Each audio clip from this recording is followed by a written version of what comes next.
录 OK OK。我开始了，您如果开始了啊。方便的话，可以开始会议。OK。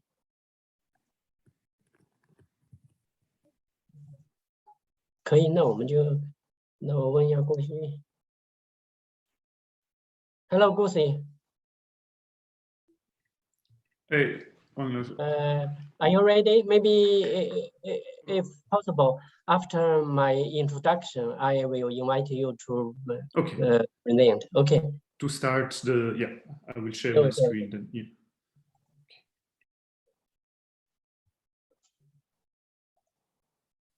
Okay. Good evening and also good morning, everyone. Welcome to the special panel D of ICCCASU conference. Please allow me to extend our warmest congratulations to the conference and most cordial welcome to everyone. It's my great honor to be the co-chair of this panel with Ms. Gosses. When we review the developmental history of the urban world, industrialization can be seen as an important factor in the push forward towards modernization and urbanization, which inspired by China's success in industrialization. More and more countries in Africa built industrial parks, including agro-processing zones, which transformed them into newly industrialized nations. However, the influence of industrial parks can not be ignored either. So our panel will focus on industrial parks, agro-processing zones, and urban transformation. This panel will consist of 3 sessions. As our members come from China, Canada, and Belgium in different time zones, the timeline, I said, will be based on the Beijing time. The first session is from 8 to 9 p.m. This session will be hosted by me, and the topic is China, Africa industrialization, urbanization, and planning experience, and also cooperative research. After this session, there will be a 30-minute break. The second session is from 9:30 to 10:30 p.m. Beijing time. This session will be hosted by Dr. Zhengli from Tongji University in China. The topic is about development and planning of China's overseas industrial parks along Belt and Road Initiative. And after another 30 minutes break, there will be the third and last session from 11 to 12 p.m. This session will be chaired by Professor Qian from University of Waterloo in Canada. The topic of this section is China and African Industrial Park Development Experience. Now, please allow me to introduce briefly our speakers of the first session. The first speaker will be Mr. Sebastian Gosses, who is also the co-chair of this panel. He is a co-founder and the director of CityLinks. He works with multidisciplinary teams, linker experience in planning, design, and governance for compact, green, collected, and workable cities.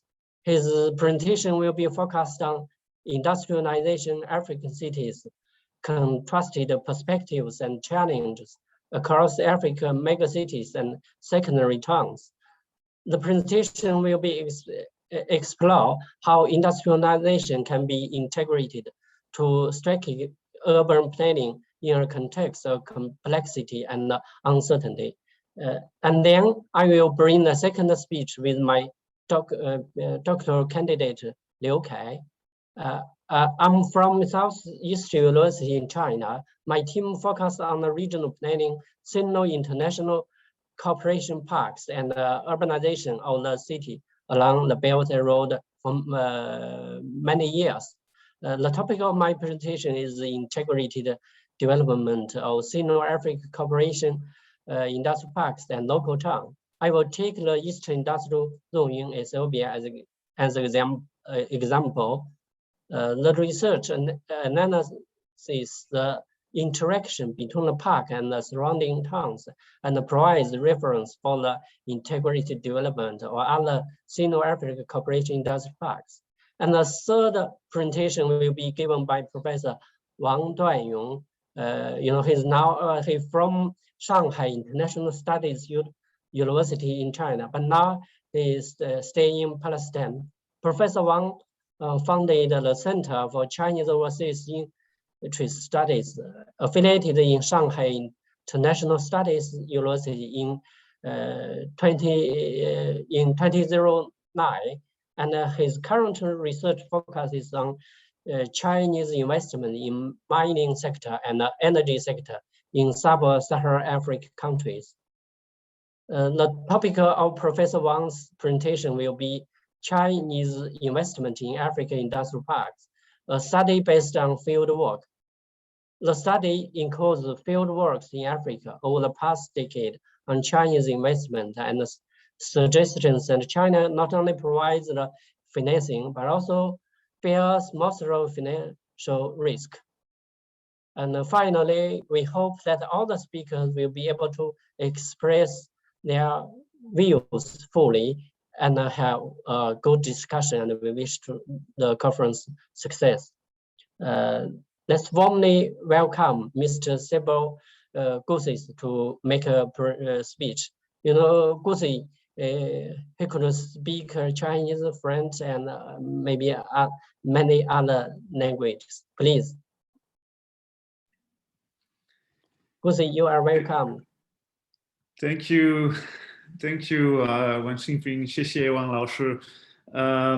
So I will smoothly share my screen. Thanks a lot for the introduction. And well, I will give a first presentation. I will try to remain general during those 20 minutes. Do everyone can see my screen?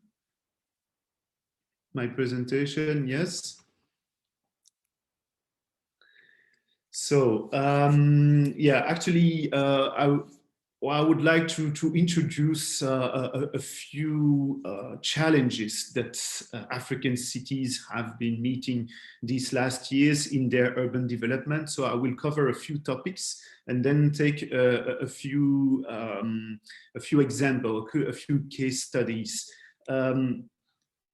So the idea is to say, okay, we are at the point where some countries have been industrializing, some very slowly, like in Europe, some very quickly, like in China, and urbanization has been very much linked to this industrialization in many countries. And now we are at the point where actually many countries are reaching an agreement that we need to reach a form of transition stage where cities should be greener, but also countries, their economies, which mean their industries.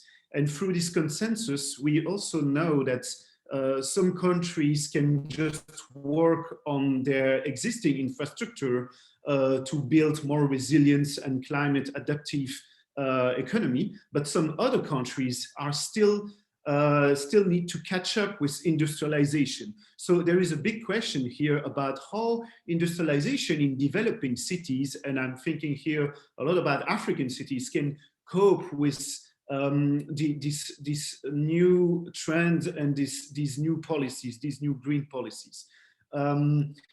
So the thing is that African cities have to meet most of the challenges of urbanization in the same time and at a very fast speed, but often with a lack of governance and capacity to meet these issues. So we have an issue here to tackle.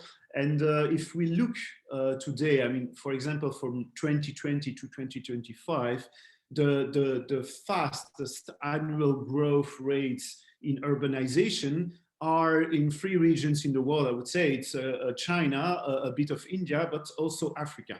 But the similarity stops there, because actually the urban development, urban growth in China has nothing to do with what is happening in Africa.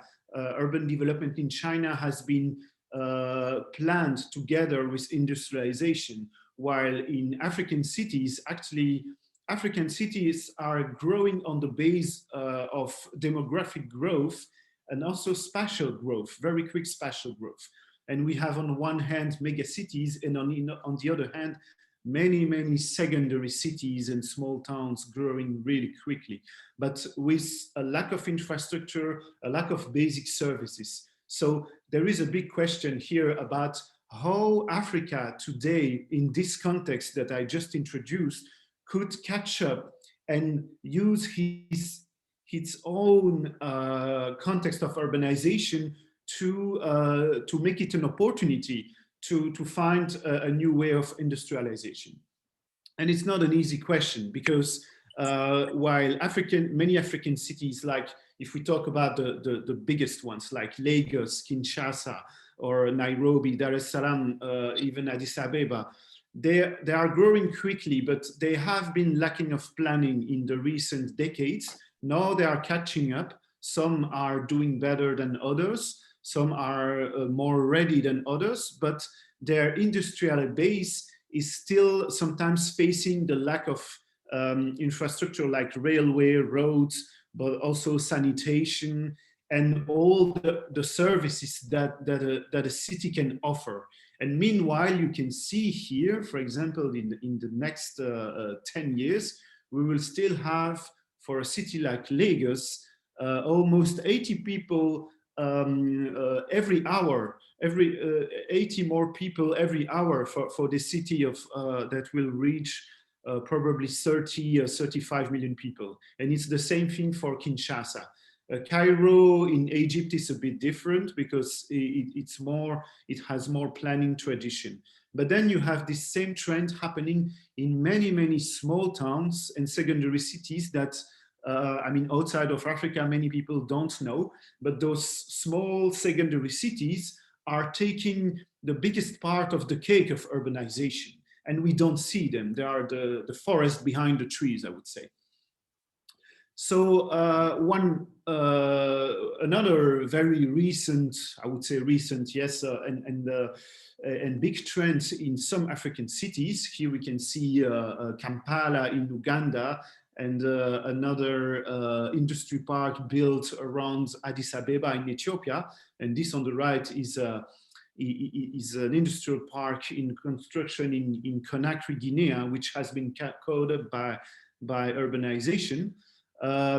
We can see that currently the special economic zones and industrial parks are mostly built outside of the city, because that is where there is still enough space to generate some industrial infrastructure, while existing agglomerations are becoming really big, but also very congested and cannot offer the context for modern industrial hubs. So that can be a big problem in the future.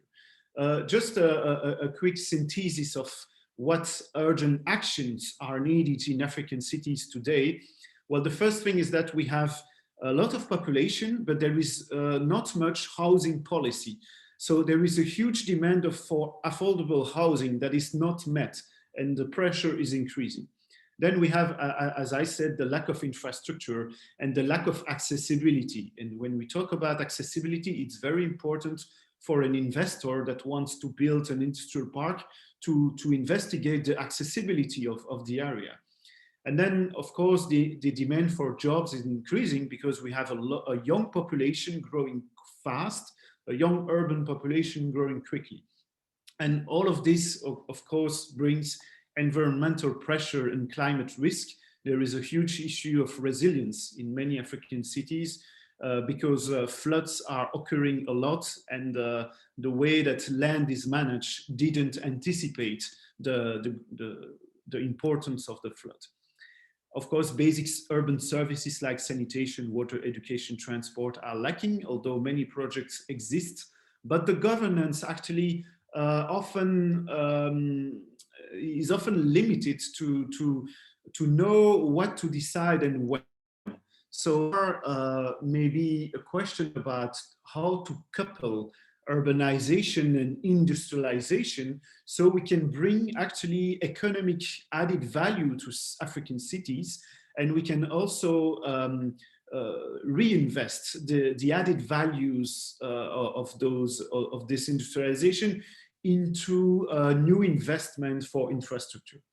So where are the obstacles that make this difficult to happen? First is that we have seen decades of land speculation, which has resulted in uncontrolled urban sprawl, which means now when an investor comes in a city and wants to develop a land, well, it's not easy to find an available land and protected by law. So we have to move far away from the city to invest, to develop an industrial park.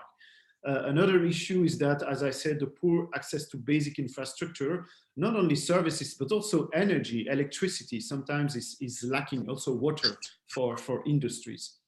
And then, well, urban governance makes it difficult to combine projects together, like public transport and railway for logistics, for mining, all together. It's very difficult to do that. Then we have all those smaller towns that become big, but have no infrastructure plan to potentially offer jobs for their inhabitants. So I give an example here. At the moment, I'm working on this special economic zone of 700 hectares in Dakar, in Senegal. So it's the capital of Senegal.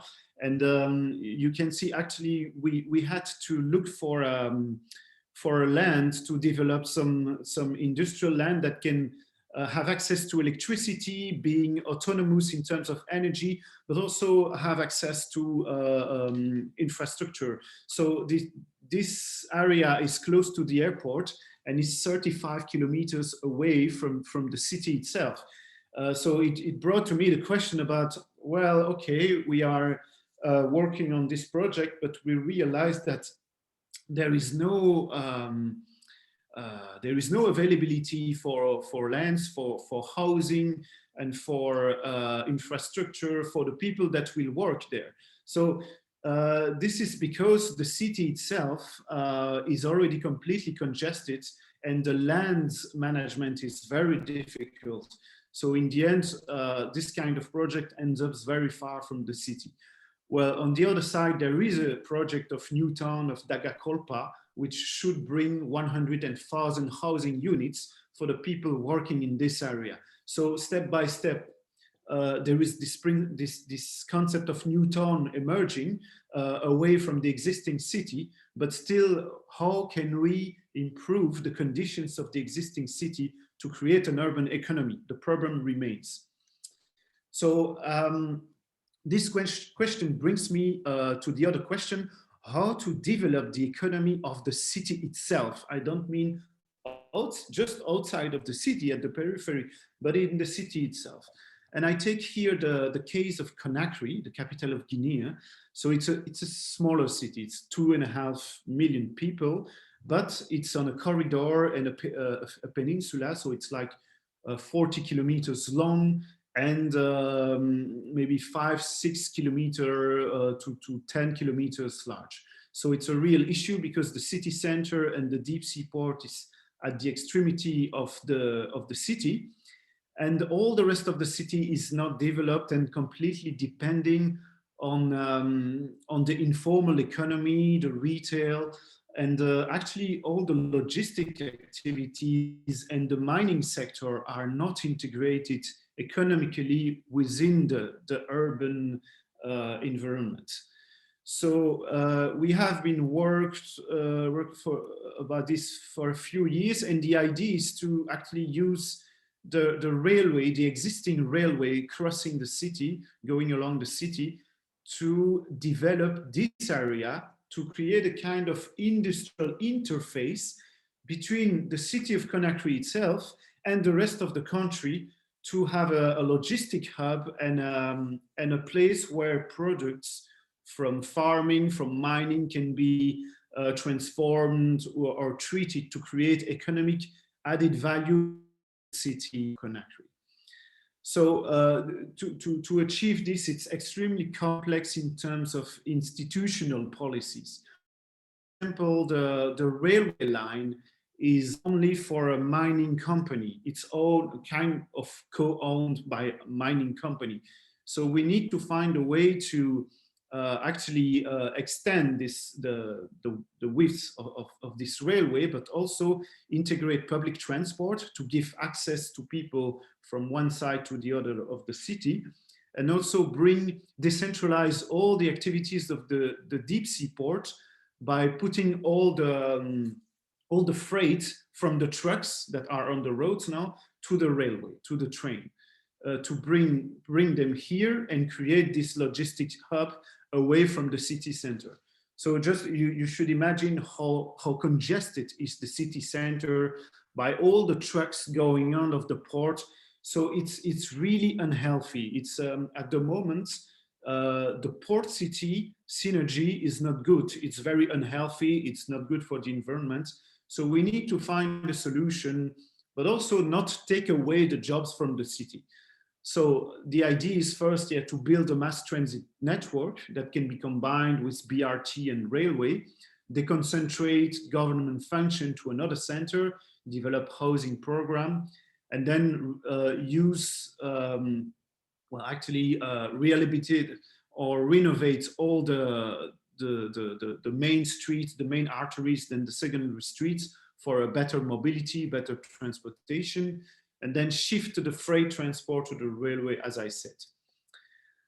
But it's a kind of difficult mechanism, so it's a lot about urban governance. So technical solutions cannot alone solve the problem.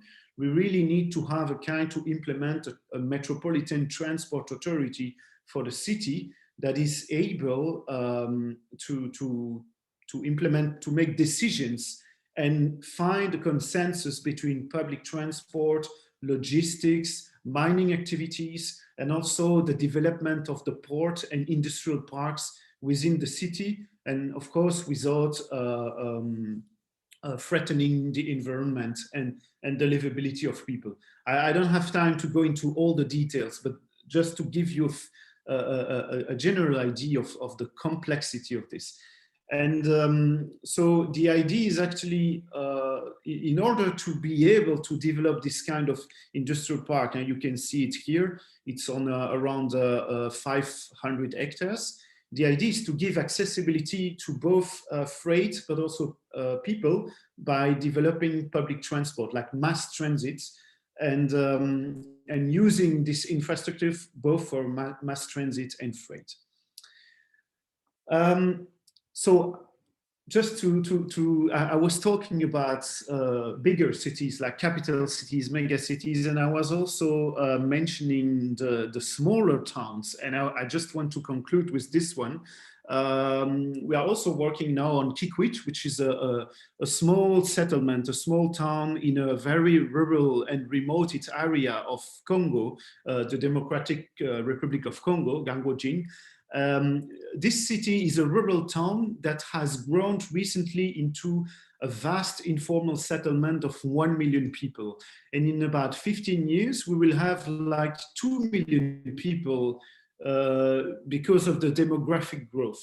But there is no infrastructure for economic development. There is no access to energy for industrial development, but still population grows without having access to sustainable jobs. So this is a kind of ticking bomb for Congo, because many small cities are like that in Central Africa at the moment.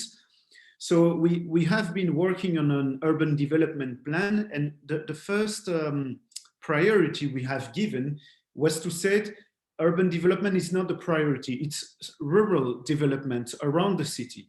That is the priority. First, develop agriculture and agro-industrial and logistic hubs to finally provide jobs, but also feed the city. And the idea is a bit about this scheme, because in Kikwit, the mayor will always say, yes, but we have no energy and we are waiting for the national barrage, the big power plant planned by the national government to give us energy. So we have to wait for that. And I was telling them, no, let's not wait for this, because this project will take a long time to happen.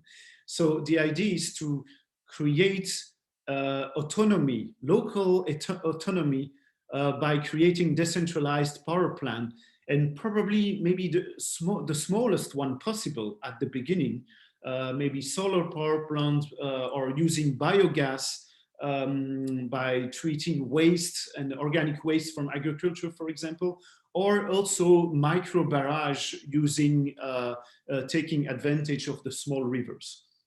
Just to start, some agricultural cooperatives, farming cooperatives, that can actually modernize incrementally, so step by step, their farming methods, and then from this starting point, develop agro-industrial units that can transform the products and provide jobs to the city, which is actually just beside. So it's because the city didn't create any urban economic model, we have to start from the start again and find a way to make a kind of rural city working. This kind of agro-industrial units can actually, because it's a formal economy model, it can then provide tax revenues that can be reinvested into the rehabilitation of the city itself. As long as, of course, those rural areas are part of the administrative boundaries of the city. And this can finally start to give the necessary finance to build affordable housing for people, which are at the beginning linked to the jobs in agriculture. And from there, we can start to have this virtuous cycle of building of basic infrastructure and services. So you can see that actually, well, when we have a lot of focus on bigger African cities, capital cities, mega cities, with millions of people, we also have to be aware that actually capital cities are so big because there are no opportunities in rural areas. But in the end, secondary cities are catching up, but without any economic model. And we have to be careful with this ticking bomb and distribute investment and industrial development at different scales, at different levels, and in various geographical areas. So, okay, thank you very much for your attention. I wanted to bring a few points on the table here, maybe that can be useful for more debate. And sorry if I cannot detail everything about this very large topic. So thanks a lot. I will give back the floor first to Professor Wang Xingping. Okay, thank you, Guxi, for your excellent presentation. You just used 20 minutes. Okay. It's very good.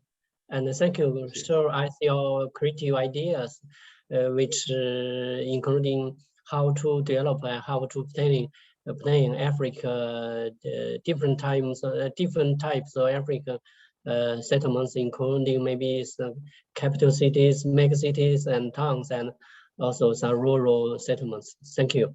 We learn a lot from you. And next is our group's presentation. In order to make this presentation better, we make it a video. Please, Dr. Chen Xiao, please help me to show this video.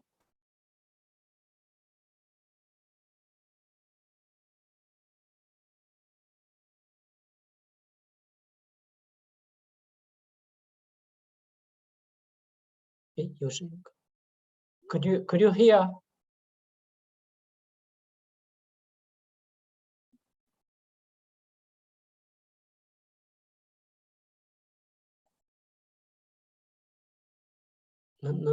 没有声音是吧？网上没有声音。哦 ，OK。No voice。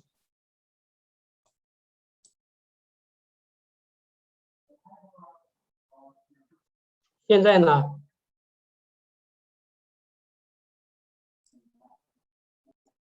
放的 video 没有声音。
王老师，您好像静音了。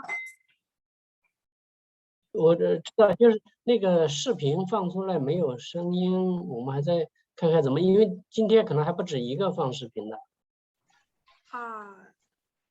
您那边开声音了吗？就是您放视频的时候开着麦克风了吗？开的，刚才开的那个，我让陈潇通过他的电脑在共享在放。哦，那，要不你让汪教授先讲一下，您那边再调也可以试一下。因为后面环节还有要放视频的，要实在不行我那行，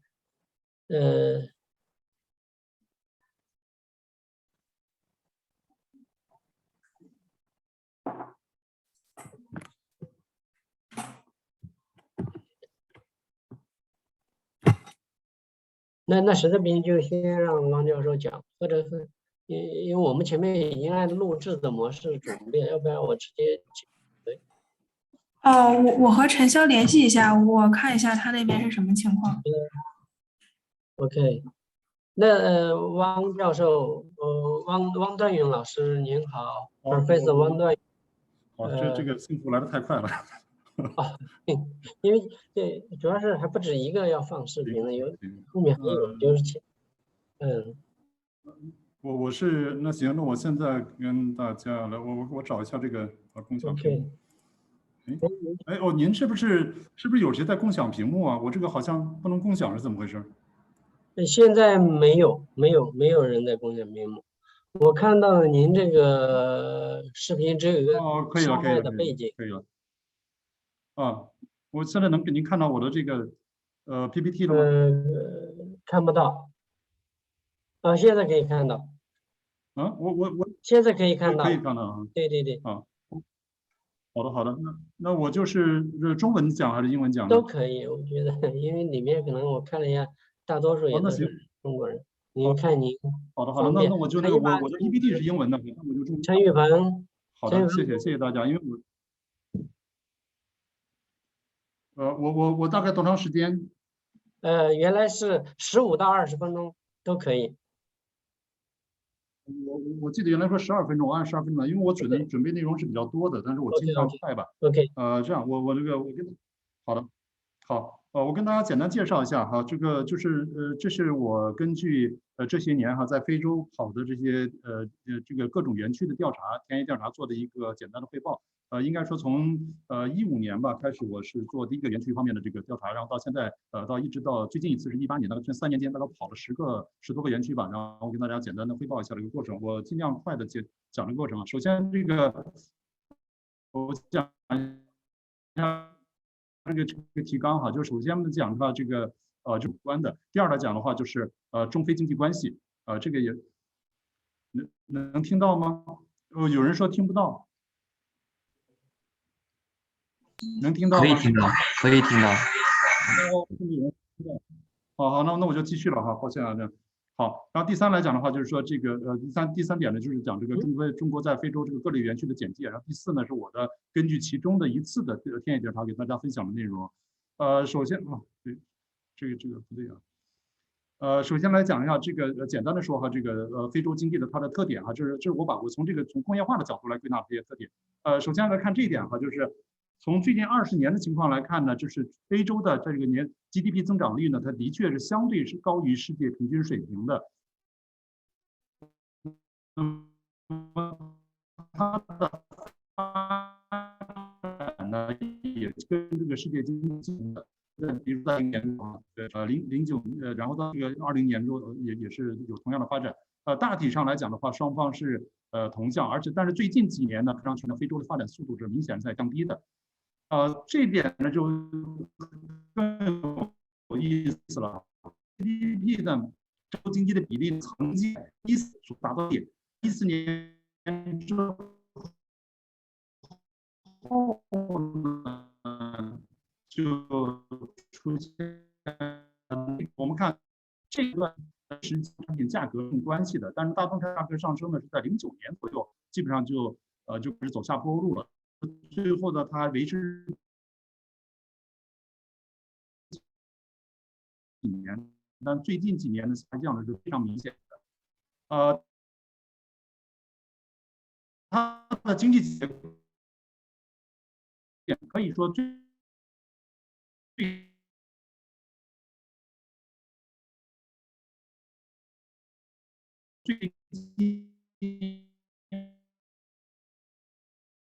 20年非洲经济它的没有，特别是建筑业呢是这些年来上面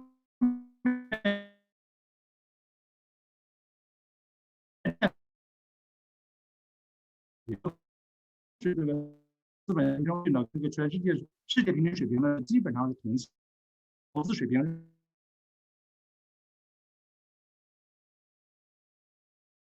私人资本投资率投资占比，这图呢是这个公共资本，就是公共资本来源投资。那么这边有一个非常有趣的现象哈，我们看在这个05年到09年这个阶段，那么公共资本投资是占一个明显的上升态势。显然，我个人认为这个阶段是代表了它的大宗产品价格上升，这个对国家财政的重要的补充。那么在那些资源型国家，比如说安哥拉呀，比如说纽利亚呀，这方面是表现得特别明显。但是09年之后，随着金融危机这个到来的话，包括大宗产品下降，那么公共资本呢，它的占比的就下降。那么但最近几年17年之后，那么它的又开始缓慢上升。但是这个缓慢上升的理由是什么？这个我们还需要进一步的深究。那么是不是说“一带一路”可能是其中的原因啊？这只是做一个假说。那么我们看我自己归纳下来这个非洲经济的这个特点就是说一直以来呢，看上去非洲 GDP 是在20年内是要上涨的，但是呢，它占的比重其实是并不大，而且占比一直很小，甚至今年有所下降。经济结构呢是几乎没有变化。更值得注意的是，农业在其中仍然是第一大产业，而矿业呢仍然是它的占比是比这个制造业要高的，而且事实上制造业在最近20年它一直在下降的。那么它的非洲投资水平呢，跟全球水平是同步的。但是呢，公共投资、公共部门来自公共就是国家财政投资，它实际上是一直变化，有波动比较大。那么这是我讲这个中非经济关系哈，就是我从这儿看的话，的确如我们所有人想象哈，中非经贸关系其实这个增长的速度是非常快的，而且是一直在同向中，而且是这个一个我们叫边际递增了。那么14年呢，它的确是一个拐点，但是从了16年之后呢，又在继续上升。最近2年呢，20年有所下降，这个是很正常的。而且跟大家想象的不一样哈，中非之间的这个顺利差呢，实际上是互有往来。实际上从20年的规律来看的话，是双方这个是基本上一半一半的，甚至前些年的话，这个中国的逆差还多一些。但是要注意的是，对非经贸关系、对非贸易在中国整个外贸盘子中占的比重其实是相当低的，到现在来讲仅仅是在4%左右。如果按进出口来看哈，我们看。就我们出口方向只占中国出口的4.4%，进口呢只占3.5%，其实占的比重都不是特别大。那么从这个意义上来讲的话，它意味着什么呢？它实际上我们知道哈，这个对大多数非洲国家来讲的话，中国是第一大贸易伙伴，但是对中国来说其实并不是这样，就双方的这个平衡程度是不一样的。那么对投资来说也是这样哈，这个中国的按照我们统计口径，对中国对非投资并不是大家想象的那么高，实际上按照最新一年的流量呢只有2%左右，那么最高峰的时候哈，这个08年是因为收购了这个标准银行，那是一个特别大的投资，那么这个才把它算成10%。实际上那么我们看啊，这个按照这个贸发大会的统计数据，实际上多年以来，中国呢在对非投资的这个按照国际统计标准的话，也仅仅只占着第5位的样子。我们看啊，从13年以来，就我们拿到了最新数据哈，中国一直是在第5位的一个样子。那么前面几位呢都是什么？这个荷兰哈，最近2年是异军突起，突然虽然它历史上就很高哈，但实际上的这2年增长更高。然后呢就是法国、英国，包括美国都是在我们前面。只不过是中国表现出的趋势呢，它一直是在上涨，就是绝对上涨。那么其他国家呢是相对来讲的话，其实也是有所下降的。除了荷兰这2年哈，都变化的非常快之外。但是真正值得注意的是中国在非洲的工程承包。那么如果从这儿来看哈，如果按金额来看的话，在非洲工程承包实际上占到中国对外工程承包营业额数量的大概是1/4强。如果按人数来算的话，是占1/3左右。实际上就是说，在非洲呢有大量的可能一个是占比比较高，第二来讲的话，它的实际上小型的工程项目比较多，而且要占用的人员就是人员资金效率比较低。我们看这个它是第2位的，第1位呢一直是亚太地区。如果按照我们102的这个报告来看啊，那么就很明显了。那么过去这个应该说从过去10多年以来，曾经有很长一段时间，从04年开始一直到15年的时候，非洲都是中国海外承包的最大市场。然后呢，紧随其后的是亚太区，但是亚太区最近几年有所上涨，但是基本上非洲占的比例还是很高的。如果仅仅拿非洲自身来看，我们看过去20年中国的这个优势是扩张的非常快的。20年前，中国在非洲工程承包市场上只占7.4%，但是现在最新数据已经展示到61.9%，超过了所有其他国家。排第2位的欧洲，所有企业加起来才占18.1%。美国就不用说了哈，美国实际上是在迅速的衰落了，从20年前的1/4强到现在的这个3.8%，就加上美国和加拿大。那么实际上来讲的话，这个中非关系的特点就很突出了。那么就是说，第一，我刚才讲了，经贸关系双方是不对等的，投资中国并不是最大的，那增长比较快。真正的亮点在于工程承包。那么这意味着什么呢？其实我反复提到2017年的这份文件啊，就是中国这个对外投资的这个一个纲领性的文件，确提出2条，第一是基建。第2是产能合作，实际上这2者加起来就是我们所说的国际产能合作，这就是后来我们讲的这个 BRI， 就是“一带一路”里边这个标准内容。后来我做了一个根据最新数据哈，现在加入这个应该说哈，加入这个“一带一路”倡议的或者共建的是46个非洲国家。那么我们看它的构成其实是相当复杂的，除了有1个哈这个属于高收入国家以外，然后其他的大部分都是中低收入国家，然后呢跟中国同档次的大概才6个国家。看上去的硬件条件很好哈。占全世界人口的1/6，然后土地面积占1/5，但实际上我们看 GDP 和进出口，还有投资占的比例都是非常小的，它只是占吸收投资比例占的相对来说是高一点，这就是非洲经济的现实。如果拿这个46个国家来看的话，跟中国的经贸关系来看，那么在中国中你看，占进出口占的比例都是比较低的，那么投资也是不高，关键就是刚才我们说的这个工程承包。那么如果把这点理解的话，其实我们就可以明白一点哈，这是在非洲的一带一路建设有两者是非常重要的，一个是基建。那么有了基建才可以扩大市场，然后那么最终目标是帮助非洲国家实现工业化。实际上我们知道啊，在一带一路之前，我们就提出过一个3网1化，这是李克强总理访问的时候，14年访问就提出这样一个目标，就是高速公路网，然后高速这个铁路网以及这个区域航空网，以及那么这所有的是在基础设施建设的基础上来实现工业化。这是14年提出的，然后这就意味着什么？意味着中国在非洲的这个经济合作路线图，实际上是先提供基础设施有增长条件，然后培育这个制造业，然后增加当地人民收入，然后扩大非洲市场。所以从这个角度来讲的话，那么这个中非合作的这个落地啊，实际上就是它工业各种产业园区是一种最佳的合作模式。那么这是我简单的说一下哈，这个就中国在非洲的工业园区大概是有多少？实际上到现在来讲哈，没有人能够我待会儿再回答这些问题哈。这是我自己做的一张动图哈，这是大概实际上没有人能说得清楚啊，现在在非洲到底是多少个产业园区，因为这个标准不一样。按照这个我们国内地理学家来一个计算哈，他们说现在认为是在非洲在16个国家有45个产业园区。当然这个重点呢就是在埃塞，当然我知道很多老师啊同事他们是做埃塞研究的，我想今天我们会听到一个很精彩的报告。那么然后埃塞一方面，然后尼日利亚，然后再加上这个赞比亚还有津巴布韦等等，还有当然埃及也是一个相对重点的，但是数量并不多。那么如果从这儿来看的话，这种园区哈，它分这么几类，因为之所以很难认定呢，就是在于它的标准呢实在是太难认定了。那有这种国企投资的哈，就比如说是商务部或者发改委他们认定的。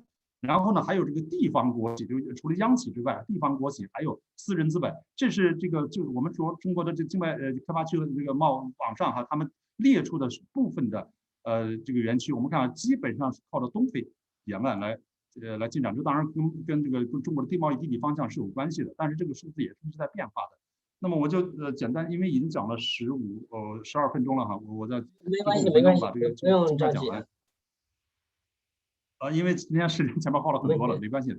这样，因为过去从15年到18年是我其实在非洲整个待了做非洲研究10年哈，但是我中间有3年时间是集中做园区。那么这3年之间呢，我大概跑了5个国家，就涉及到园区部分大概10个园区，比如说埃及的、尼日利亚的、吉布提的、乌干达的，还有这个津巴布韦的。那么这个调研过程中也确实得到很多朋友的帮助啊，包括今天参会的有朋友给的巨大帮助，也在这里表示感谢。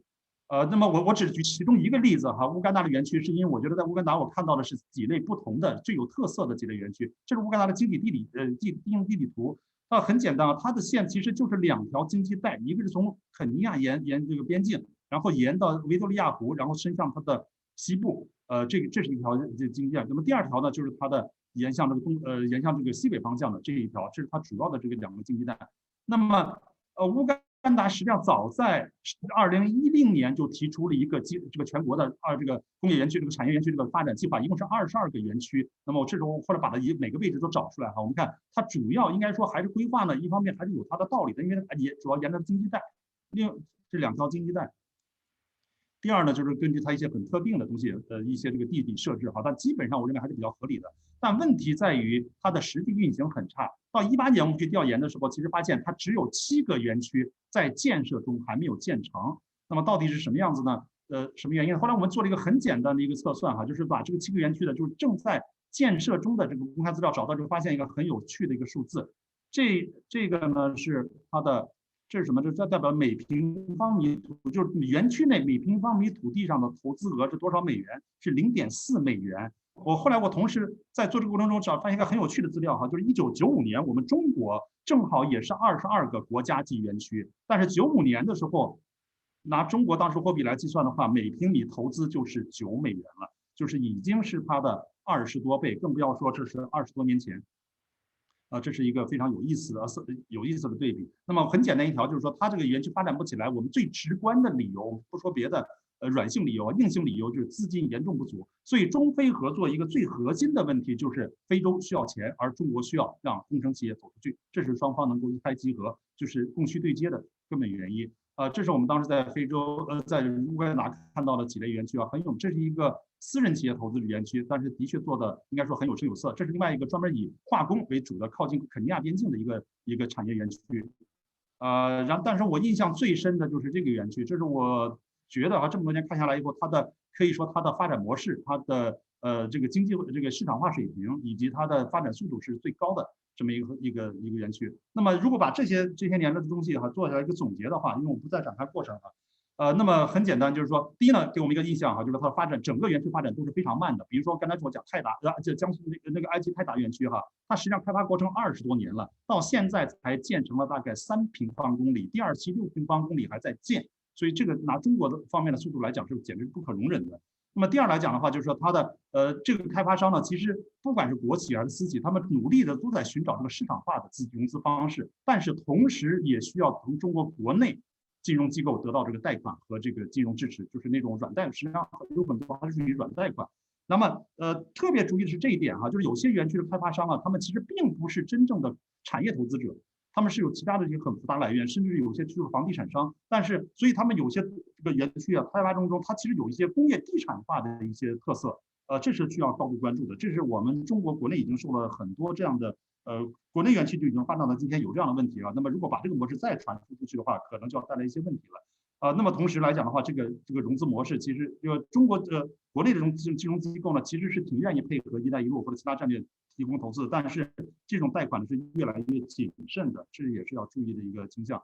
那么真正在这边，我们认为就是园区的这个投资跟其他的投资一样，都有类似的特点，就是在当地就要阻挠，一个是经济民族主义，另外是行政效率低下，还有一个呢就是各种的这个其他的势力的干扰。那么如果对这个问题进行反思的话，我觉得就首先一条就是我们在看待中国在非洲投资里要注意一个问题，就是不能拿我们中国习惯那些东西来看，比如说速度，我们老认为速度慢就一定不好，其实不一定是这样。在非洲的尤其当地的它这种发展过程，它相当于一个前现代过程或者说起飞阶段，它更重要的是它的稳定性，就是简单说保持交易可连续，这才是最重要的，而不是所谓的效率。那么第二来讲的话，就是说它的融资能力是我们这个中国企业在当地能够迅速发展的一个关键成功要素。而且呢，由于它的投资环境是比较脆弱，所以这些中国企业呢，绝大部分他们是非常需要得到官方保障的。那么因此在这个过程中呢，国企具有天然的优势，这个也是客观的。所以这是为什么会发现一些私企也要拼命的这个穿上国企的外衣，甚至要实现官方化的这么一个行为特点。那么如果再推而广之的话，我们就可以得出这么一个结论所谓中国经验其实并不是很容易被一些非洲国家复制的。那么它实际上是整个发展过程呢，其实它是一个试错过程。所以我后来总结了一句话就是发展叫规划叫发展无规划，但是这个进步有方向，所以只能得出这么一个结论我已经用了大概17分钟谢谢大家。非常感谢汪段勇教授and thank you, Professor Wang. You give us excellent field works, and we could learn and comment in the field a lot. And you also give us a new perspective to evaluate the Chinese overseas industrial parks. Thank you again. 那接下来就是我们刚才没有放出来的视频，是我们团队的那个。Colleagues and friends. Please. Distinguished colleagues and friends, it's my great honor to have the opportunity to host this section and have a speech. The title of our presentation is Study on the Development Plan of Eastern Industrial New City in Ethiopia. This research is supported by the National Natural Science Foundation of China and jointly completed by our graduate students and also partners from Addis Ababa University from Ethiopia. I will introduce our research with Dr. Candidate Liu Kai.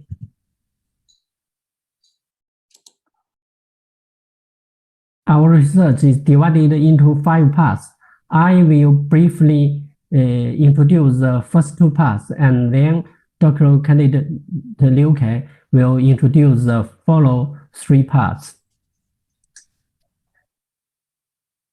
As we know, industrial parks played a key role of the industrial new city. The role of industrial park is promoting the development of industrial new cities is reflected in two aspects. First, as a platform of industrialization, industrial park can attract industries and enterprises together and create employment, and further promote the transformation of economic structure, the regional industrial development, and the income. Secondly, as a catalyst of urbanization, industrial parks have spillover effects, which are reflected in promoting population agglomeration, the development of tertiary industry, and urban expansion, as well as the formation of industrial new cities. This is not only a theoretical framework, but also the experience of Chinese practice. You know, Kunshan City in China is a typical case of industrial park promoting industrialization. Kunshan Economic and Technology Development Zone is the first development zone established by local governments at its own expense. After the establishment of the development zone in 1992, many foreign-funded enterprises have been attracted to invest in the construction of factories, which drive Kunshan to develop rapidly from a county with an agricultural proportion of more than 30% into an industrial-led county-level city in 2010. Kunshan's secondary industry accounted for nearly 65% of GDP. And now some countries from the Belt and Road area have also learned the experience of Kunshan Development Zone. For example, Ethiopia have also specially studied the experience of Kunshan Development Zone and cooperated with Kunshan in the development, construction, and operation of the industrial park in the eastern of Somalia region. And Suzhou Industrial Park is a typical case of industrial park driven the development of urbanization. After the planning and construction of Suzhou Industrial Park in 1994, it has become an important catalyst to promote the development of Suzhou City. In the east of Suzhou City, it has rapidly formed a large-scale and powerful new city, gathering nearly 1 million employed and resident population, forming a new urban center in Suzhou, and also become an important business center in southern Jiangsu province.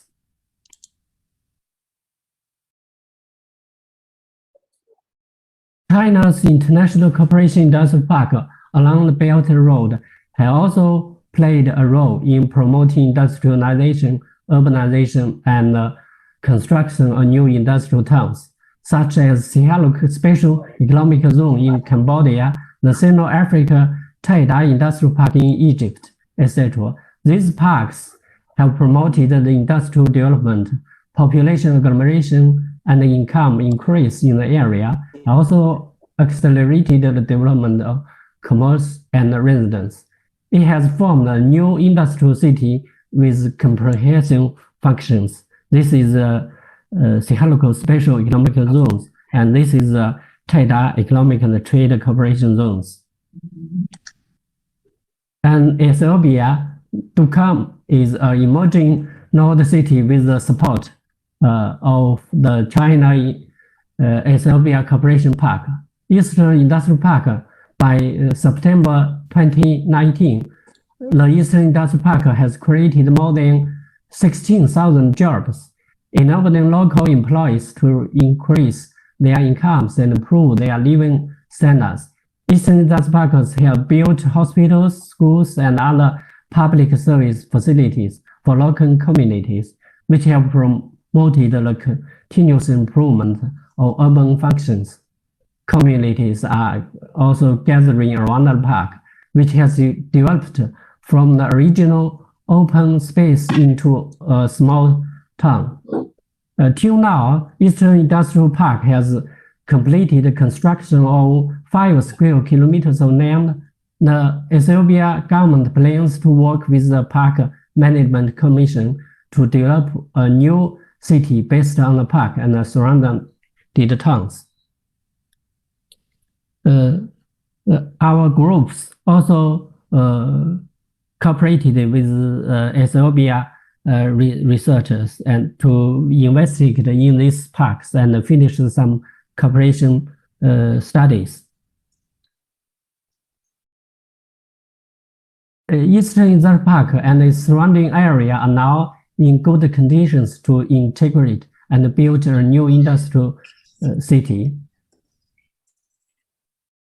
And firstly, Eastern Industrial Park already have a good industrial base and power for expansion. The number of enterprises has reached 90 with a total investment of $200 million involving cement, shoe making, automobile assembly, steel rolling, textile, and clothing industries.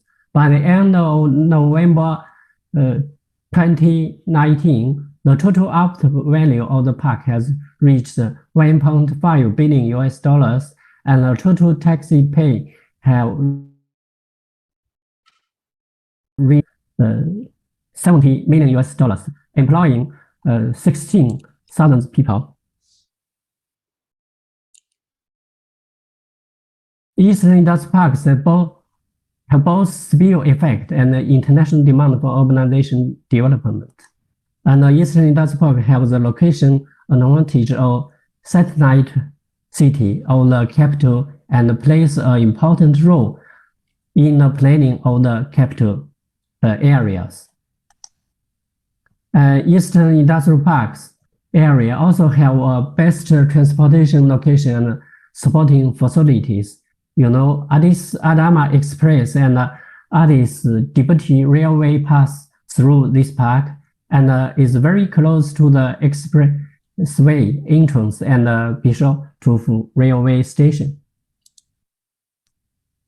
This area has a good foundation of local triplets cooperation, which including Dukam City, Eastern Industrial Park, and Bishop cities. In these triplets collaborative area, there are many lakes, excellent landscapes, and cultural resources, which make this new industrial city have its own characteristics. Based on this, we want to develop a new industrial city in this area, which based on the industrial park, and also could integrate this area as a whole and link the capital with the neighborhood provinces. Next, we invite Dr. Candidate Liu Ke introduce the following parts, please. Thank you, Professor Wang, and hello everyone. Based on the situation analysis and the experience of other countries, we choose some development strategies for the Eastern Industrial City. As for the industrial system, from the experience of ecological industrial parks, Eastern Industrial City integrates agriculture, industry, and services into a big circular circle to improve the efficiency of industrial development. Also balance the spatial development and environmental protection. Balances the influencing factors such as heat, slope, vegetation, and water system of the surrounding environments of the Eastern Industrial City, and make sure which places are suitable for construction and which places need the environmental because of the ecological sensitivity. Based on the traffic system in the Eastern Industrial City, we find that industrial land is suitable for north expansion and urban land is suitable for south expansion. The future urban space could form several north-south development axes, and a new urban service center will be formed along the main road between Ducom and Softu. The next part is the planning and design of the Eastern Industrial City. The spatial structure includes a new city center and 3 axes. First is the ecological layer axis, relying on the expressway and the railway lines to build a tourism center, diverting regional tourism from urban life. The second is the urban industrial axis, connects major industry clusters, production service clusters, and major urban service clusters. Third one is the urban development axis.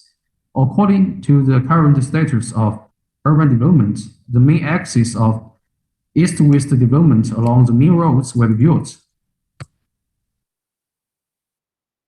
Control for Eastern Industrial City, according to the current height and the architectural style of African cities, the height of most buildings is about 24 meters. And the overall height of the city center is the highest. The industries of Eastern Industrial City are mainly divided into 3 categories: manufacturing, featured industries, and tourism. Heavy industry group, we focus on creating auto parts, steel, and building materials industries, forming a cluster development advantage. Featured industries develop local flower industry and agriculture products, plant industry. And the third one is light industry group, agriculture processing industry, and some research and development, food beverage production. Cultural and ecological network planning will protect the ecological environment and culture and build an open space around the lake. A series of green space systems will be formed in the inner part of the city, and sports, small retail, and cultural leisure venues will be arranged along the lines to become the center of the public vitality. Finally, we choose the center area of the Eastern Industrial City for urban design. The core area is 3.63 square kilometers. And dividing the core area into 6 categories. The first is the renewal of the residential community. The second one is the residential communities. Third one is the green belt. Fourth one is the park. The fifth one is the public service facilities. And last one is commercial facilities. And this is the overall area view, centralized public service functions. Okay, that's all. Please note this development plan is an achievement of cooperative research between Southeast University and Addis Ababa University, and also Eastern Industrial Park, not the actual implementation plan.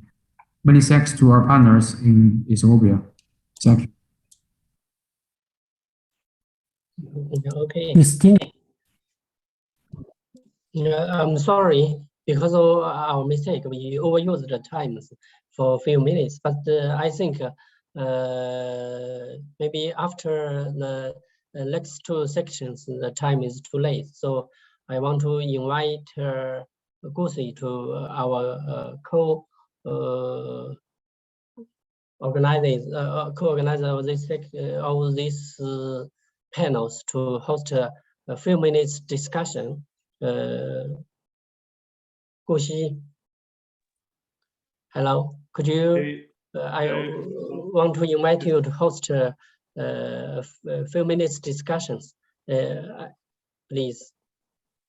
Yes, thank you. Thanks a lot, Professor Wang. So I think we have had a few excellent and complementary presentations here. I don't know if we can maybe open the debate for a few minutes. actually, I think that's, well, since I'm not Chinese and I also go to Africa, I actually can learn a lot from what I've, well, what I've experienced in China first and then in Africa. I have maybe some questions, especially about the latest city in Ethiopia, which seems to be in Dukem, close to Dukem.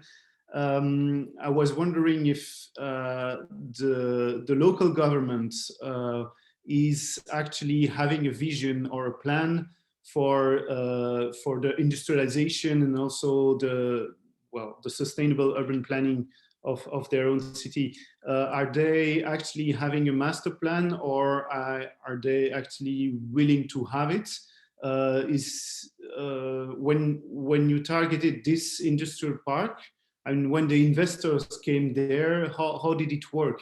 Was it actually an agreement between the urban planning policy of the city or even the national urban policy, together with the research coming from, from the Chinese investor or the Chinese government? How did it work? How was the mechanism to reach this consensus on this project? Yeah, that's just it's not a question, it's maybe just a reflection, because it seems that in the end the project succeeded, and it's very rare in Africa to succeed to this point. And maybe for the next step, I see the master plan of the city beside, with the lakes. I forgot the name of the city. Is this a research, or is it already a project that will happen, and taking advantage of the financial resource of the industrial development beside? Or yeah, just about I'm very curious about the process, actually. So yeah, I don't know if okay, anyway. for your question, maybe I think maybe Liu Kai, could you say something? Yes, okay. It's So just a research, okay. Thank you very much, Gushi. 谢谢. I think as you mentioned, it's very important for to got the support from the local government to build sorry.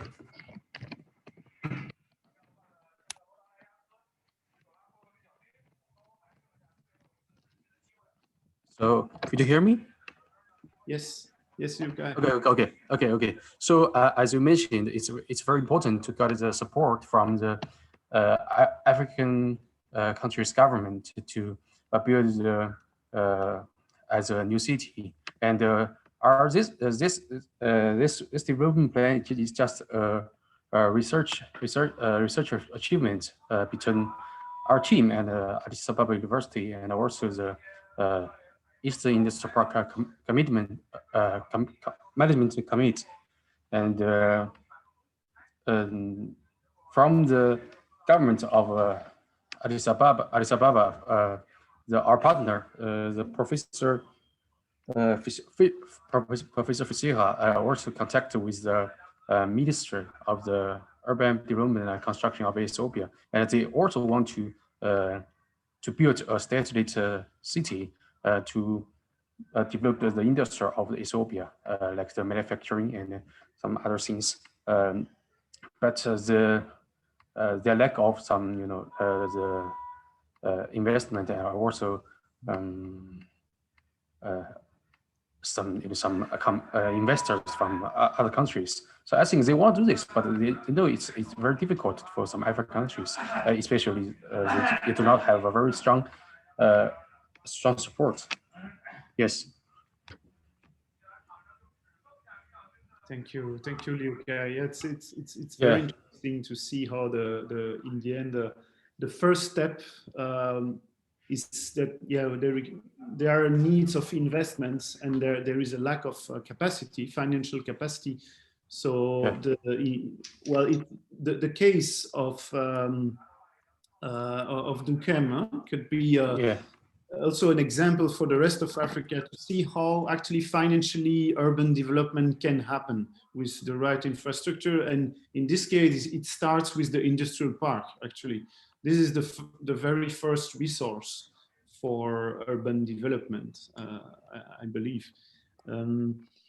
I see also on the northeast of the city, there is a lot of agricultural lands, but also intensive agricultural lands under greenhouses.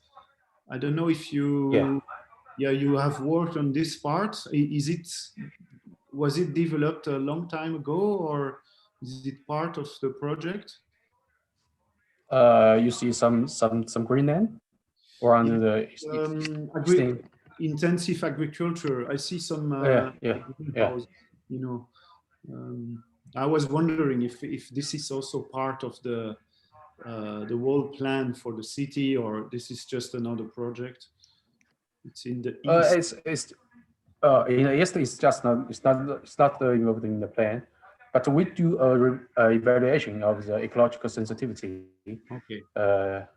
Includes the slope and also water system and other things to make sure which part is suitable for construction. Yes. Okay. Very interesting. I see also the city has an airport, but it's close to Addis Ababa, right? But it has a small airport, huh? So it's 30 kilometers. Yeah. Yeah. So all the conditions are good. Yeah. Okay. Very interesting. I think I hope many planners in Africa can learn from your experience there, because it's a very good case to see how the economy and urban planning can be linked. I don't know if anyone in the audience wants to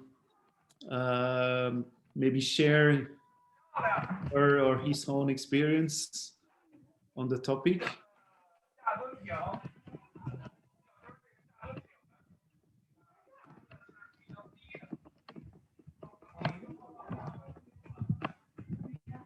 See, we have a lot of Chinese planners, but we also have one African planner, Frédéric Conan Bobu from Ivory Coast, I think. I don't know if you hear me. If you want to share your insights, you're more than welcome.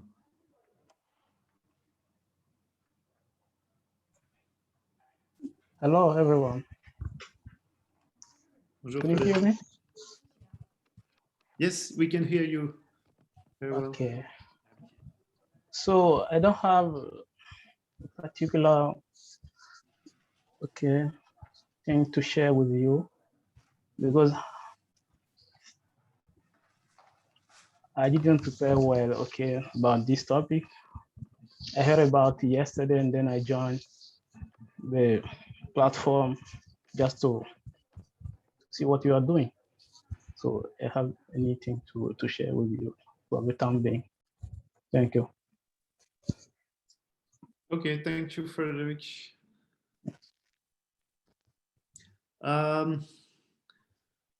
If the audience, anyone wants to share in Chinese, it's okay. 我们也可以说中文，好吧？ Okay. Yeah, it's. 黄正你黄博士。 Hi, Professor Wang, and hi, Sebastian. I actually have a question for Professor Wang. It's a very interesting plan. I'm wondering how you're gonna. It's a bit similar to Sebastian's question, actually. How do you plan to implement and also enforce the plan in the long run, not just in the following 2 years, but in the long run? How do you foresee the implementation of the project? OK， 是给我的问题吗？王老师。对，就是怎么去落实。The reason I just want to add that the reason that I wanted to ask the question was because I'm sure you know that there was a plan made for Diradawa by some of the top planners from China several years ago, but it was basically shelved. The plan was put in the shelf, and it stayed the way it was like 3 years ago, the city. So it was a challenge of implementation. That's why I asked. Thank you. OK，为了比较准确的表达我的意思，我还是说中文吧。刚才顾希提议用中文讨论了，那个谢谢对这个点的关心啊。那个这个我们今天报告的这个规划方案，它实际上不是一个规划方案，是一个研究，是我们跟埃塞俄比亚亚的斯亚贝巴大学费斯塔教授他们合作做的一个研究。但是很遗憾，这个研究也是做到了一半就结束了。两个原因，一个可能部分那个同行知道，费斯塔教授那个19年年底不幸去世，在他去世前3天，已经在推进我们跟埃塞的政府合作，希望把这个规划由研究做成一个规划。那么跟埃塞方我们也开始联系了，但是费斯塔教授本人去世，再加上后面新冠疫情爆发，所以我们等于这个已经就是一个没有完成的研究，也没有进一步推进由研究向规划方案的转化。但是呢，根据我们跟埃塞的联系，他们从亚的斯这个规划的角度，那这个点还是他们非常看重的。作为一个卫星城的首都外围非常重要的一个卫星城的规划，来希望能够推进这个地方的发展的，因为它的条件确实也很好。那么特别中国和埃塞的一系列合作项目，在这个地方形成了一个合力吧，产业园区，就像那个汪端云老师说的一样，那个产能合作的所涉及的几个方面 ，industrial parks，包括交通基础设施，这些都在这个点上汇集起来了，是具有很好的条件的。而且我们去现场调研过它的自然环境、它的文化。我印象很深的一点就是它边上的那个城市叫比绍头夫，我们惊奇的发现，在这个城市里面居然有系统的历史上遗留下来的石板路的系统。非常有意思的。我们当时也跟埃塞的专家商量，怎么样把传统文化、优美的自然环境跟现在合作形成的这个发展力量能够发言啊。我们也希望新冠结束以后有机会我吓得进一步推进。我不知道你们听到，我刚刚提着走廊讲话，你听到没有？哎，好的，谢谢。然后我走廊里面讲的话，突然又没电了。唉。刘凯，你的跟医生的对话传到了我们。刘凯在住院。OK，thank you。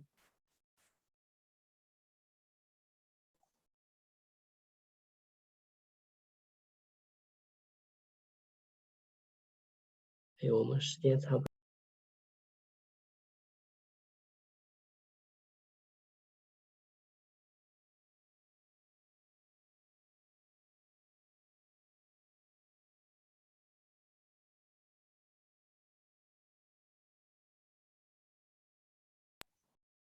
Okay, sorry. I think maybe we should prepare for the next session, which will hosted by Dr. Huang Zhengli. So we have to stop this section. 好，那你怎么样？那我们已经超时了。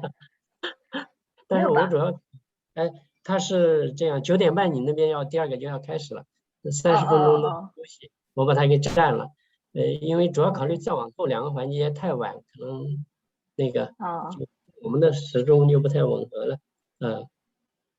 OK， 那我就完成任务了。I finish my task。那我们还有4分钟。还有4分钟可以喝点水啊什么的。准备一下。OK。那个韩静来了吗？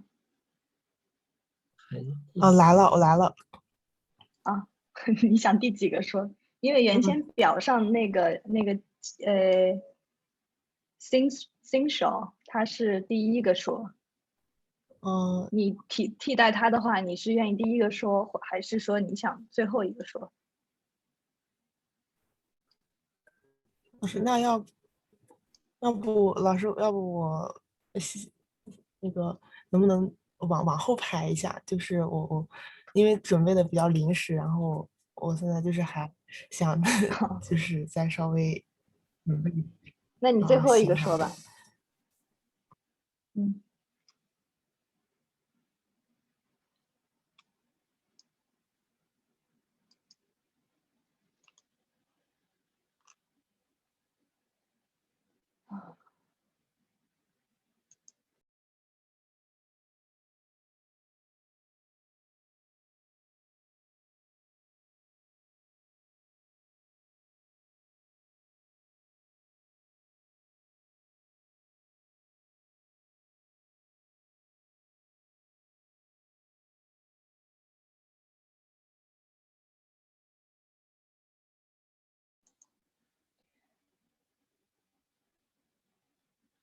赵胜波来了吗？我想问一下，我们这组的几个人都是直接共享屏幕的是吧 ？Hello。黄老师好。你是直接共享屏幕还是放video 啊？我共享屏幕吧，就是临时讲的。OK， 那我们这组没有人放 video， 太好了。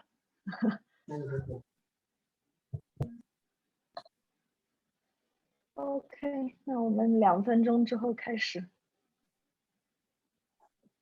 好的。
There's no print. There's only the one panel here. Huh? Yes. Yeah.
Hello.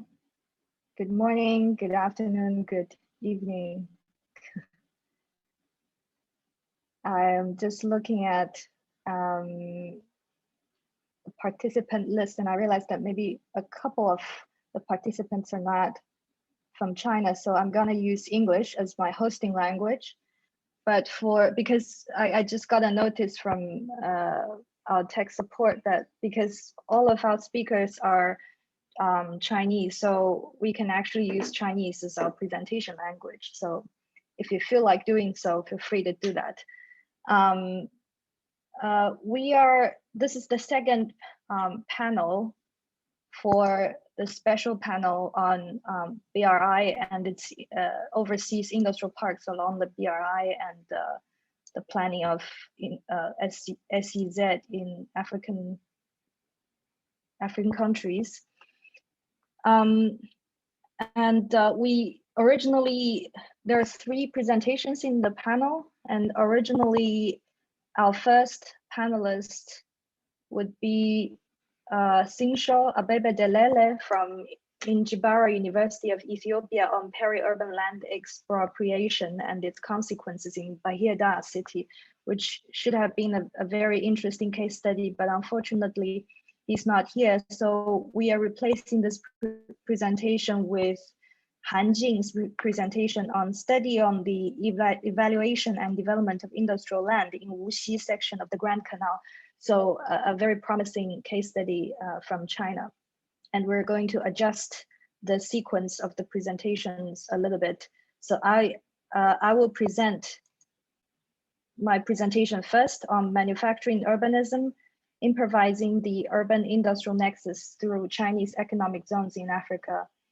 And then followed by Zhao Shenbo and then Han Jing.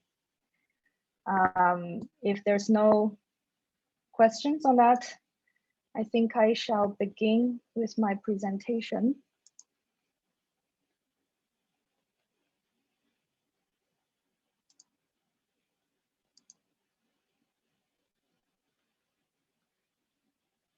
Let me know if there's a problem.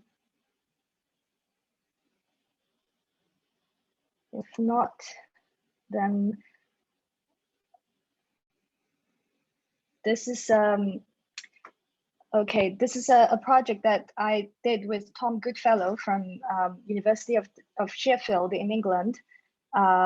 It's part of a bigger project researching on policy mobility and China's influences in Africa. Other topics include the transport infrastructure, urban land and planning, and manufacturing and SEZs. 2 papers on this topic are already published, one on urban studies, the other on environment and planning A. So if any of you are interested in the topic, I can send you the links or share the papers. So do let me know if you're interested. In this paper, we looked at urban industrial nexus, which refers to the relationship that industrial development, such as factories and industrial zones, have with the surrounding urban fabric. So quite like the research that Professor Wang just showed on the Eastern Industrial Zone. And then if we look at the historic development of the relation, industrialization and urbanization have been closely coupled in the development trajectory in Europe and North America, all these developed countries. But in Africa, in less developed areas like Africa and some parts of Southeast Asia, there have been a significant urbanization without significant industrialization. But there's reason to believe that because of the increasingly significant Chinese investment in Africa, the Chinese-led SEZ hold a great potential. So in this paper, we first turn to the experience of the Chinese special economic zones and industrial parks with a comparative perspective. And then we look at some of the examples, mostly in Uganda and Ethiopia, to see whether the Chinese, so-called Chinese model, if there is any, would work in Africa. So if we look at the history of the Chinese experiences in urban industrial nexus, there's a lot of studies on it, but there's some elements of this coupled relationship that has been largely ignored in some of the studies. One of them is that there's a significant decentralization in the administration of both urban areas and the special economic zones. If we look at the administration legislations in China since the 1990s, the autonomy of the special economic zones are very high, actually, in comparison to other models of special economic zones. The other thing is that planning plays a significant role. Both industrial and urban land use increased significantly in the post-1978 areas. And the government realigned administration to shift from a planned economy to a planned cities approach. So all of these elements that are stressed in the development trajectory in China are missing actually in the African context. So if we look at the African context, there's no successful examples of decentralization, and planning is not, let's say, emphasized enough by the government, or the implementation of planning is quite weakened. We took Ethiopia and Uganda as two case studies, and we compared their relative structures on industrial park policies. These are two contrasting models, let's say. So for example, in Ethiopia, it has quite a centralized system on planning of industrial parks, and in Uganda, it's a relatively decentralized or liberal system of planning. So there's not a very clear industrial park development strategy in Uganda, while there's a very clear centralized planning policy from the Ethiopian government. It has a very clear institutional setup for implementing these industrial parks, while in Uganda, the organization is not quite clear. The Uganda Investment Authority foresees all the foreign direct investment. But when it comes to industrial zones, there's no specific government institution that foresees the planning and the implementation of the parks. While in Ethiopia, there is Ethiopia Investment Commission, EIC, that foresees foreign direct investment. And there is Industrial Park Development Corporation, a parastatal company that foresees all the planning and implementation of the national parks. The centrally planned industrial parks plan in Ethiopia combines the development of industrial parks with infrastructure development. While in Uganda, although the government also planned more than 10 national parks, UIA, the Uganda Investment Authority, oversees 9 parks, but the only operational national park, here we're referring to the national parks, parks owned by the Ugandan government. The only operational one is the one called Namamve, near the capital city, Kampala. So again, if there are so many industrial parks laid out and being implemented in both countries, where are the Chinese actors in these industrial parks? If you look at Ethiopia, this is the list for Ethiopia. We have the impression that Chinese companies are building industrial parks in Africa all over the places. However, if we look at all the 20 plus industrial parks in Ethiopia and who are actually owning, managing and building them, we realize the major role that the Chinese companies are playing are merely building the infrastructure. So building the factories, so to say.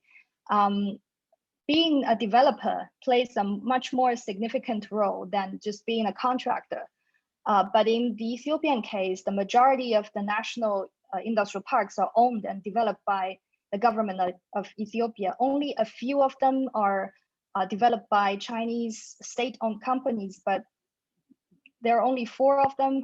One of them is only being committed. The others are left with empty, let's say they're still waiting to be development. So no actual development has taken place in these parks. So as I said, most of the Chinese companies are merely builders of the parks. But there are 2 exceptions. One of them is the one called CATS, which I just mentioned in the previous panel where I brought up this question. to Professor Wang how to implement the plan, because CATS, as a very top-end Chinese planning institution, they did a wonderful plan for the case of Diradawa in Ethiopia. But when I interviewed the architect of IPDC, I was told that the wonderful plan, a very prominent plan, was kept on the shelf of the planners in Ethiopia because they don't think that the Chinese planners are making the right predictions for the Ethiopian cities. And because of the disconnection between these two places and the experts, the plan was not implemented. The other case is experts from Kunshan were invited to do some capacity training program in the biggest industrial park in Ethiopia called Hawassa Industrial Park. But the complaint from the Hawassa side is that they think that the Chinese experts only managed to give them information that they had in the Chinese experiences, and they don't think it's very connected to the Ethiopian context, and the program only lasted for 2 years, not enough time for them to receive any useful information, or for the Chinese experts to actually participate in the implementation of the planning. But the actual development that has a grounded effect in Ethiopia took place around these privately developed Chinese industrial parks, including the one mentioned by Professor Wang, Eastern Industrial Zone. And these four were Chinese Jiangsu Qiyuan, who invested in Eastern Industrial Zone. And then there's Zhejiang Jingda, which just put into practice operational. And then there's Chinese Huajian, which was a shoe factory. And then they expanded to become an industrial park itself.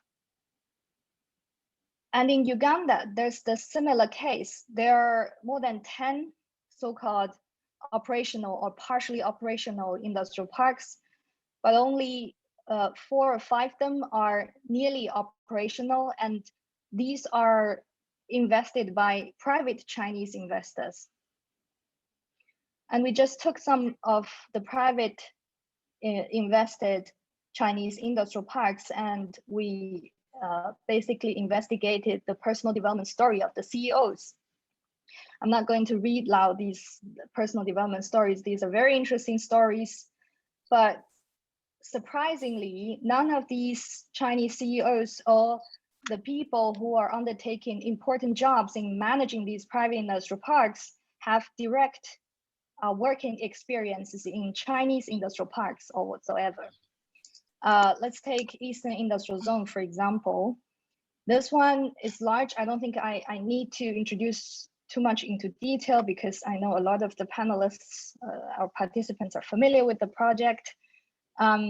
It's the first industrial park or investment management company in this country. So it had a lot of experimental or explosive kind of activities even before the industrial park law was born in Ethiopia. So the Ethiopian government has been using Eastern Industrial Zone as a case study for their own development of their own model of industrial park development.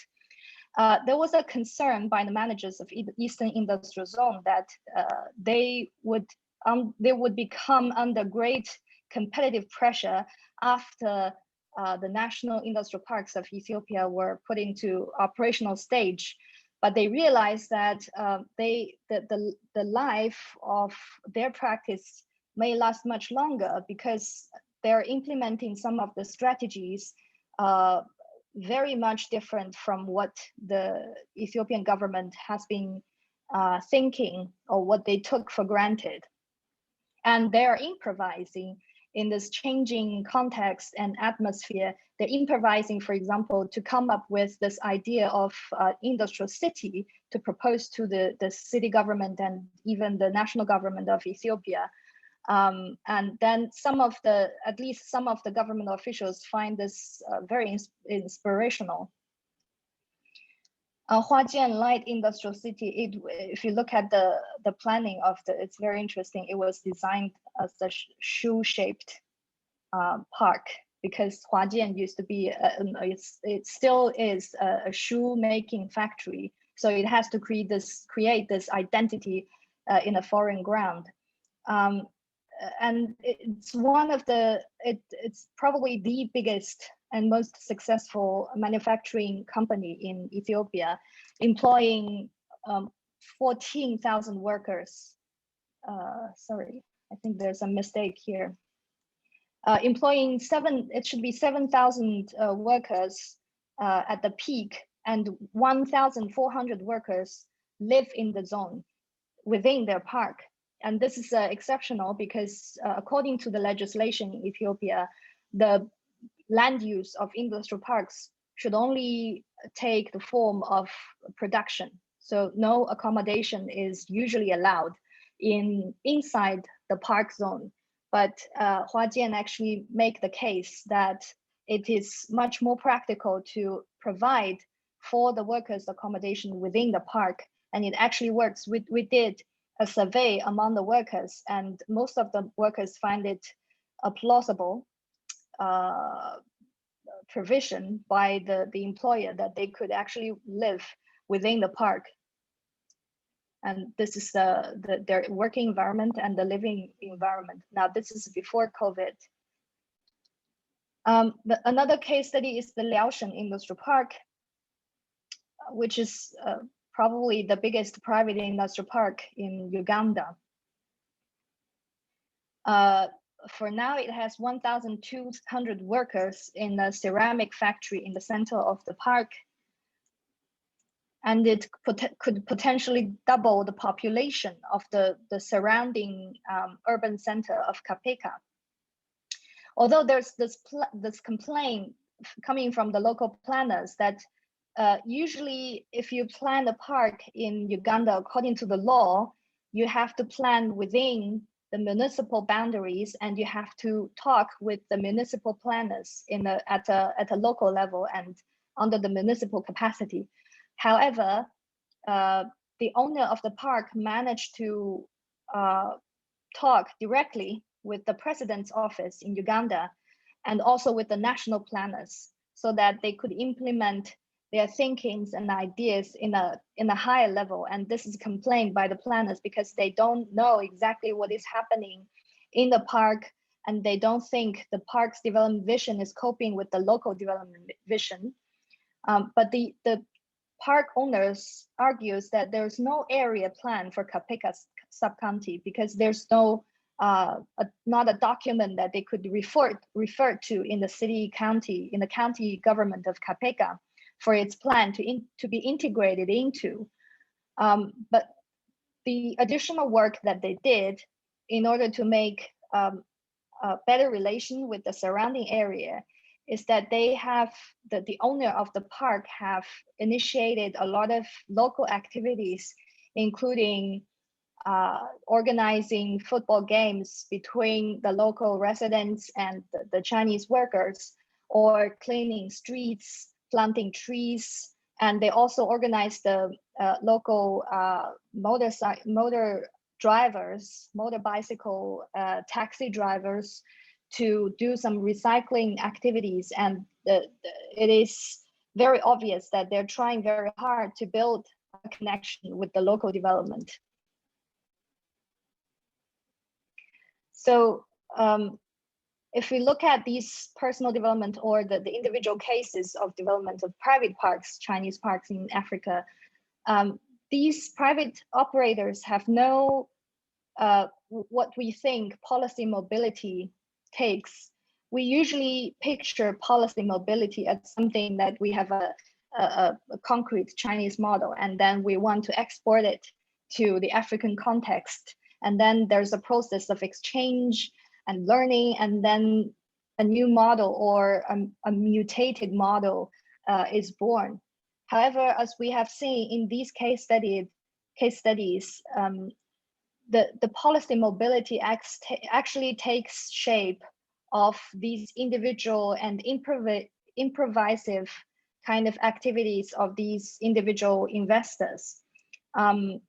Sometimes these private industrial parks achieve more local integration than the national industrial parks due to their ability to position themselves neutrally between different stakeholders, for example, the national government and the local government. And unlike China, where the local authorities provided incentives and services to industrial parks, the relationship between industrial park owners and public authorities in Africa is more about engaging with them as brokers and gatekeepers. Rather than official policy learning processes or transfer of knowledge from China to Africa, it is the Chinese entrepreneurs themselves who have the steepest learning curve. So these private developers, they're also learning, as we say, crossing the river by feeling the stones. They're not copying the Chinese model, but they're creating a kind of new model during their improvising business adventures in the new grounds. So these are our conclusions. We think that the industrial zones, especially the private zones, are key sites of urban industrial encounter, but these dynamics are not primarily driven by the government officials, but rather by the individual Chinese private investors. They are dominant in this whole picture of participating in local urbanization building or creating this new urbanism, as we call it. But they have very limited experiences in developing IPs. They're not planners by expertise. They haven't really participated in any of the great Chinese experiences here. So the investors' influence on urban industry integration unfolds through the incremental piecemeal processes. These improvisational relationships between Chinese firms and African governments are gradually molding new urban forms and connections into shape. But this kind of linkages cannot compensate for the governance of the urban industrial nexus at the highest scales, which means that we still need at the national level a prominent and guiding policy of both urban development and industrial development. Thank you very much.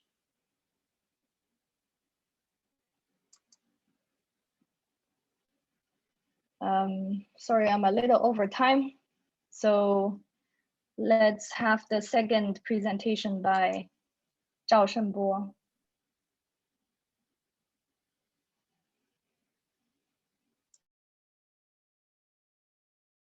Okay. Okay, camera see the presentation. Yes. Okay.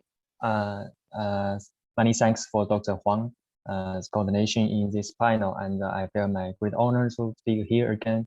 And actually, this has been the third time for me to speak in the series conference of ICCCASU.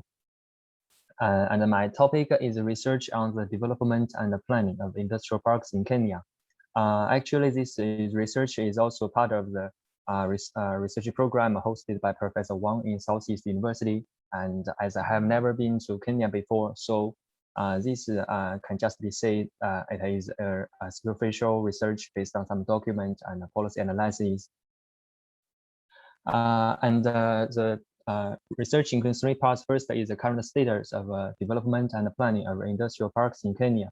And the second is the analysis of the development environment and trend of industrial parks in Kenya. And finally, I will briefly propose some recommendations for the sustainable development as well as the planning for the industrial parks in Kenya. First is the current status. Before I speak, before the presentation, I would make a brief review about the development backgrounds of the industrial parks in Kenya. Why industrial park is so important in this country. By the policy analysis, you can see that from the Kenya Vision 2030 to some sector planning and also to some flagship projects, we can see that the industrial parks has been put great emphasis. For example, in Kenya Vision 2030, to transform Kenya into a newly industrializing country.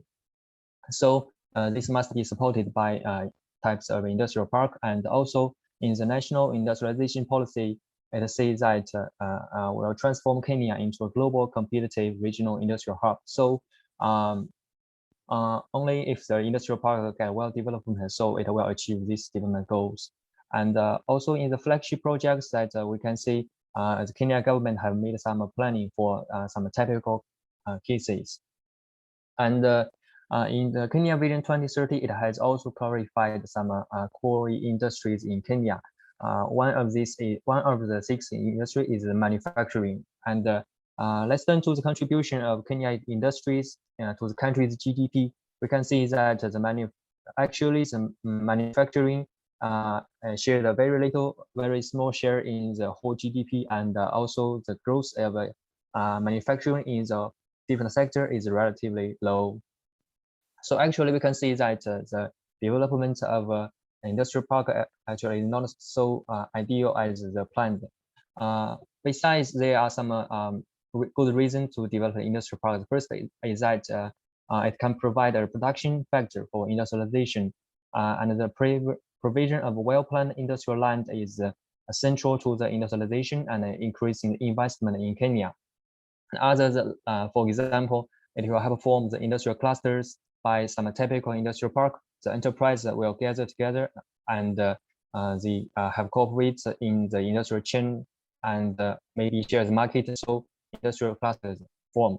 And also, it will help develop local hubs, and the planning the effective will help plan the effective use of a national territory. Now there are 5 types of industrial parks in Kenya. Is special economic zones, the SEZ, export processing zone, industrial and technology parks, the SME industrial parks, and the industrial and manufacturing clusters. Actually, the different type of industrial park is different in the special functions, in the development objectives, and also different in the policy, and also like the in the kinds of enterprises. For example, in SEZ and export processing zones, there will be more foreign direct investment. But for the SME industrial park and the industrial and manufacturing clusters, it will be more friendly to the domestic enterprises. And first is the SEZ. They are designated as areas with free economic law and relatively developed infrastructure. Now, I have reviewed some policy and checked the documents. There are 4 SEZs now in Kenya. Respectively is Parel River SEZ, Kisumu SEZ, and another 2 located in Lamu and Mombasa. It needs to be mentioned that the Parel River SEZ is invested by an enterprise in China, Guangdong province, and now it has under construction. The second is the EPZ. The EPZ have been established in Kenya to effectively attract and return the export-oriented investment and trade. The first EPZ were established in 1990 is the Ash River EPZ that's near the capital of Kenya, Nairobi. And the EPZ, the Export Processing Zone Authority, is administration of these EPZs, and it will help provide one-stop services and to facilitate the investment process. For the industrial and technology parks, there are 4 ITPS in Kenya, the Kisumu, Juba, Juja, and Mombasa, and China-Wui. The China-Wui Industrial Park that was established just in 2019 and also invested by the Chinese enterprise. The SME industrial parks are mainly for the micro, small, medium enterprises in Kenya. Even they are small in scale, they offer more transformative and influential. By some data to show that the small and medium enterprise sector employs 15 million Kenyans and contribute 29% of the whole GDP, which can be seen as the foundation of industrialization. And finally is the industrial and manufacturing clusters. In the Kenya Vision 2030, there also some IMCs was planned, but now it seems that only a few were established successfully. And also there is one industrial cluster was invested by China in enterprise. And also need to be mentioned that the industrial and manufacturing clusters are the leading street is mainly labor intensive and related to agriculture, which take advantage of the agriculture in Kenya. In total, there are 27 industrial parks in Kenya, and 22 is in operation or construction. In terms of spatial layout, the parks are mainly agglomerated around the big cities such as Nairobi, Mombasa, and Kisumu. It can be seen that most of the industrial parks were located in the capital, in the second city, and in the Kisumu. But it also shows obvious regional imbalance that in the north part of the country, there is no industrial parks there. And also the leading industries are mainly labor intensive, which is in line with the labor conditions in Kenya. For the development effect of industrial parks in Kenya, it can be seen obviously that it has greatly promoted the economic development. We can see from the charts at the right of the slides, the enterprise in operation has been rising, and also the same as the Kenya employment and total employment, and the total exports and the total investment have been also increasing within several years. And from the settled map, we can see that it's areas around the Ash River, EPZ. We can see that some settlements have been gradually gathering around the industrial park, and they have driven the urbanization process of the region. And for the local laborers, the work in the industrial park will help increase their income and also help the skills upgrading.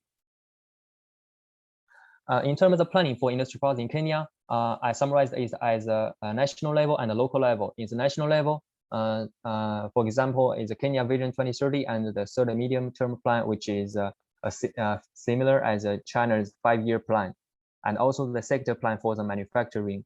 We can see that the development direction, objectives, and flagship projects are defined in the national level planning. And let's turn to the local level. Various plans have been prepared for different industrial parks, and which have integrated the strengths of domestic and international planning teams.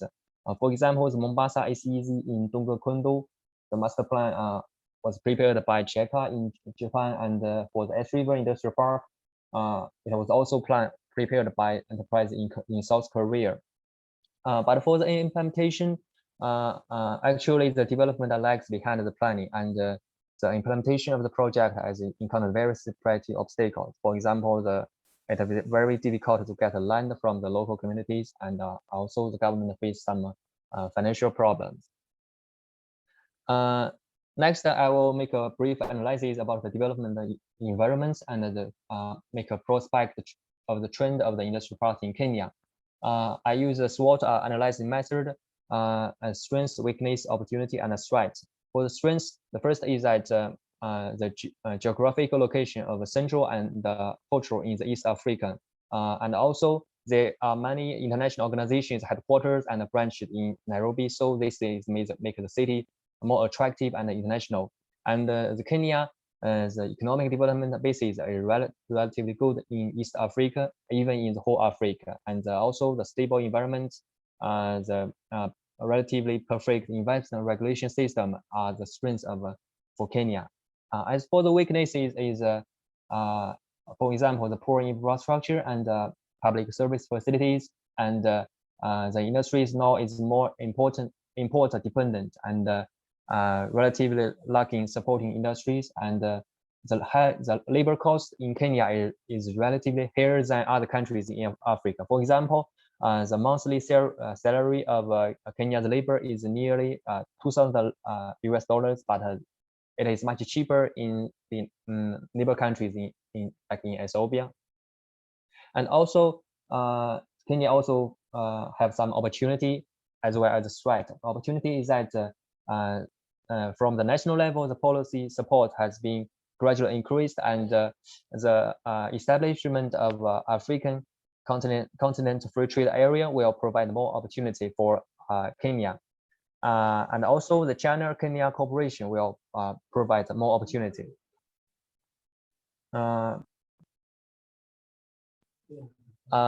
Also, in terms of policy, I made a brief analysis from global to Africa, to East Africa, and to Kenya.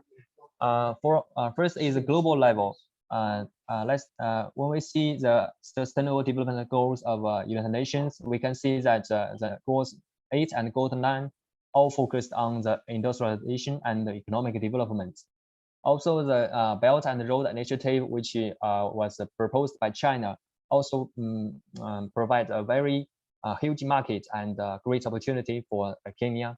Besides the China-Afrique cooperation and the African Growth and Opportunity Act proposed by the US and the Economic Partnership Agreement with Europe are all the opportunity for Kenya to integrate in the global market. And for the African level, the most typical is the establishment of AFCFTA, which will further promote African regional integration and the formation of a unified market. Within this agreement, more than 50 countries and regions in the Africa will become more integrated and become a unified market. And this will help the free movement of different factors. And for the East Africa, Kenya is a member of Eastern African communities. We see the priorities of EAC now from 2017 to 2021. We can see that some tasks could be seen as the foundation or the support for the industrial development, like infrastructure development in the region and the enhancement of regional industrial development. Besides, the improvement of agriculture productivity and the value addition will also provide opportunity for the industrial park development in Kenya. And finally, in the Kenya level, the most important policy is the national level, like the Kenya Vision 2030 and other planning, as I mentioned before.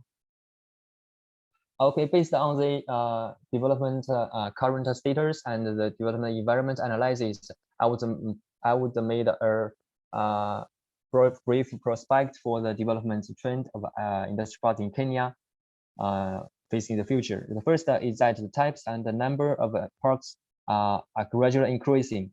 We can see that from the early small industrial clusters to the EPZ, ITP, and other industrial parks, the industrial parks in Kenya tend to be diversified, and based on the national policy, the development of industrial parks will be more and more important. And the second is that the industrial type will be further diversified. Now the industrial sector in the industrial parks is more labor intensive, but we can see that the science and technology parks are constantly emerging. So innovation and knowledge have been gradually emphasized in the industrialization process. And the third is that the small and the medium enterprise as well as the micro enterprises will further release their vitality and gain more opportunity in this development. As the small and medium enterprise industrial parks will provide a suitable platform for Kenya's domestic and the foreign small medium enterprises. And also one of the most important is that this type of industrial park can take into account the secondary cities and small towns, which will promote the regional balanced development. As the EPZ and SEZZ tend to select the capital city or the secondary city, which have a more population and more advantage to product. And finally, is that the development of an industrial park will further promote the formation of development corridors. By the spatial layout now, we can see that a development corridor from Mombasa to Kisumu, from the east to west, have been formed with important cities and industrial parks as main nodes. Also, it needs to be mentioned that the transportation network in Kenya from the west to east have been gradually formed, especially the railway systems. The regional transportation corridors will also promote the rapid gathering of capital, talents, resources, and other development factors, which will further drive the development of industrial parks and industrial clusters. Okay, finally is a recommendation for the development and planning of industrial parks in Kenya. Actually, these are very superficial recommendations, as it's just based on the current status, the opportunities, threats, and the problems faced by the Kenya's industrial parks. I analyzed it from 5 aspects. First is the planning. To prepare a more accurate and scientific national industrial park development plan. This could be the important guide for the local governments and the foreign investors, especially for the local governments in the county level and for the foreign investor from other countries. The second is that to promote the to make the land acquisition easier, the government intervention and the effective public participation could help obtain land easier. As the land ownership in Kenya is private, so the government tends to pay much to get the land, and also the public participation will help realize the benefit sharing. So the local stakeholders could also join in the development of industrial parks. The third is that to formulate achievable financing and construction plans. As we can see that most of the plans in Kenya has not been implemented so well, and the achievable financing and construction plans will help promote the construction and operation of a industrial park according to the planning schedule. The fourth is that to optimize the business environment, to improve the efficiency and quality of government services, especially for creating a good business environment and solve the concerns of investors. And in my past research, we can see that some countries have made a very detailed interview with the potential investors to know what is their concern and what they worry the most. And I think this way can be used in the suggestion for the Kenya cases. And finally, is that regarding to the COVID-19, especially in African countries, it has been a great challenge for the economic recovery. So to ensure the health of laborers and the daily operation of the industrial park through the effective epidemic prevention and control will help the economic recovery and as well as for the sustainable development of industrial parks in Kenya. That's all. Thank you very much for listening. Thank you, Zhao Shengbo. Wonderful analysis. I actually have questions, but I think we will wait for the end, to the end of the panel. So let's welcome Han Jing to give us a case study on evaluation and development of industrial land in Wuxi section of the Grand Canal. Okay. I will share my screen.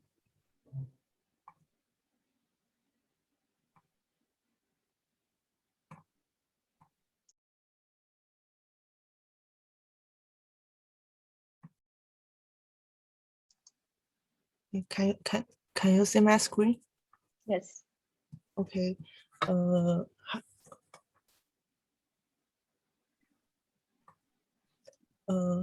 everyone.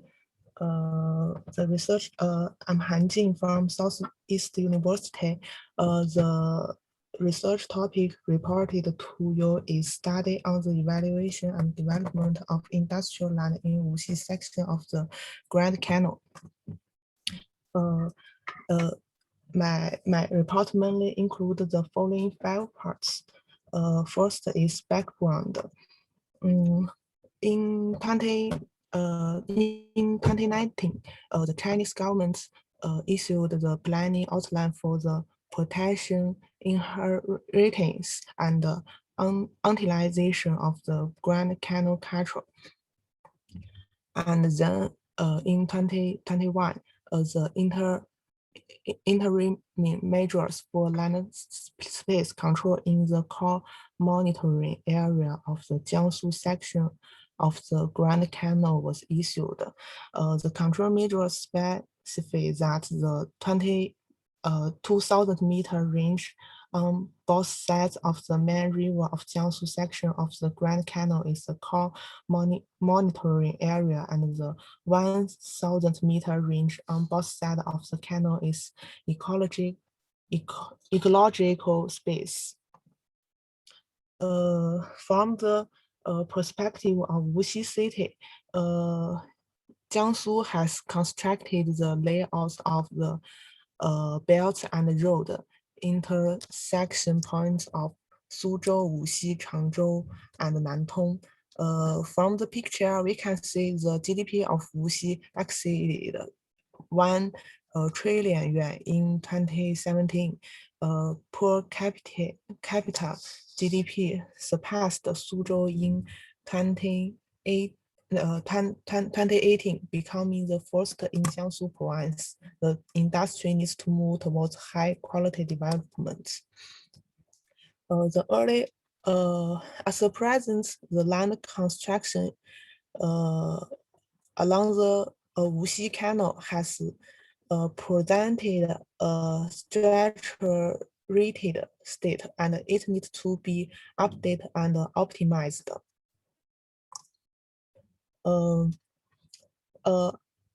This is our study area. This is my study area.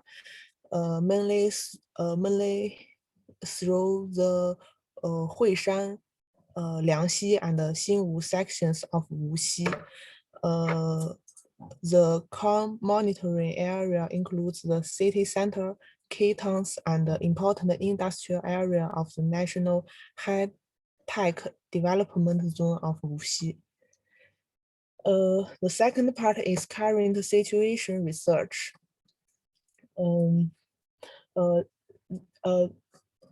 Industrial land in the study area is mainly distributed in Huishan section and Wuxi section.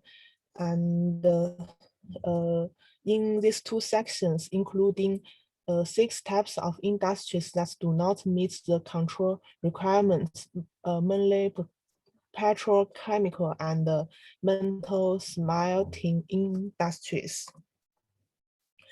This is Huishan section of the Grand Canal. A large number of enterprises are located in the blue line of the canal and the ecological zone of the riverside. Inefficient industrial land accounts for more than 40% of the total industrial land in this section. This is Liangxi section of the Grand Canal. The industry is mainly concentrated in Jinshanbei Science and Technology Industrial Park, mainly specialized equipment manufacturing and metal products industry. This is Xinwu section of the Grand Canal. It is dominated by manufacturing of computers, communications, and other electronic equipment with high per capita output and low carbon emissions. Based on the above analysis, the 3 part is industrial land evaluation. The rigid construction, the land evaluation framework include 2 parts. One is the rigid constraint. Second, another one is elastic index evaluation. The rigid constraint include 2 lines and 1 area. The industrial land in the 2 lines and 1 area must be vacated and transformed so as to protect the ecology, environment, and the canal shoreline. The elastic index evaluation includes 2 parts. Firstly, it evaluates the enterprise land from 4 aspects: scale, benefits, potential, and ecological environments, so as to get 4 different types of the land. It is a highly quality type, potential type, promotion type, and a low efficiency type.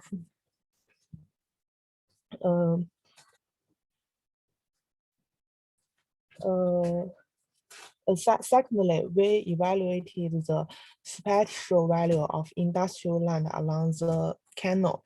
The spatial value along the canal is evaluated from 5 aspects: transportation, industrial supporting facilities, ecological landscape, transportation hub, and living supporting facilities.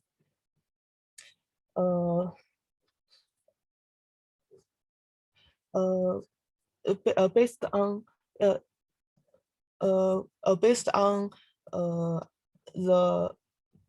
the evaluation, we finally we get the industrial land consolidation scheme. It can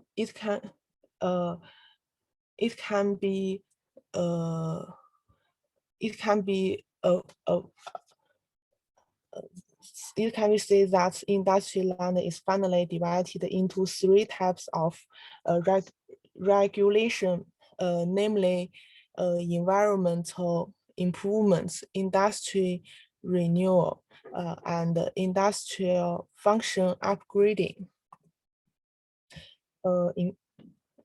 In combination with the transformation willingness of the government and the enterprise and the land ownership, we selected 3 recent key recommendation areas. Renewal area A is improve industrial land and development, scientific and technological innovation industries. Renewal area B is development the tertiary industry with residential function as the main function. Renewal area C is optimize the service function of industrial science and technology. It is predicted that in 2030, the average output intensity along the Grand Canal will research 11 billion yuan per square kilometer, and it is predicted that the population of the added value of secondary industry along the canal in Wuxi GDP will remain unchanged. Finally, is the development proposal. Firstly, the industry selection in the planning area is analyzed and selected according to the current industrial development status, relevant policy requirements, and the opportunities of emerging industries. Second is development guidance. Huishan section is reducing inefficient land use and improving quality, upgrading and transforming traditional industries. Liangxi section is promotes the integration of cultural and tourism industry and optimize the urban industrial development space. Xinwu section is promote industrial to industrial, enhance the power of science and innovation.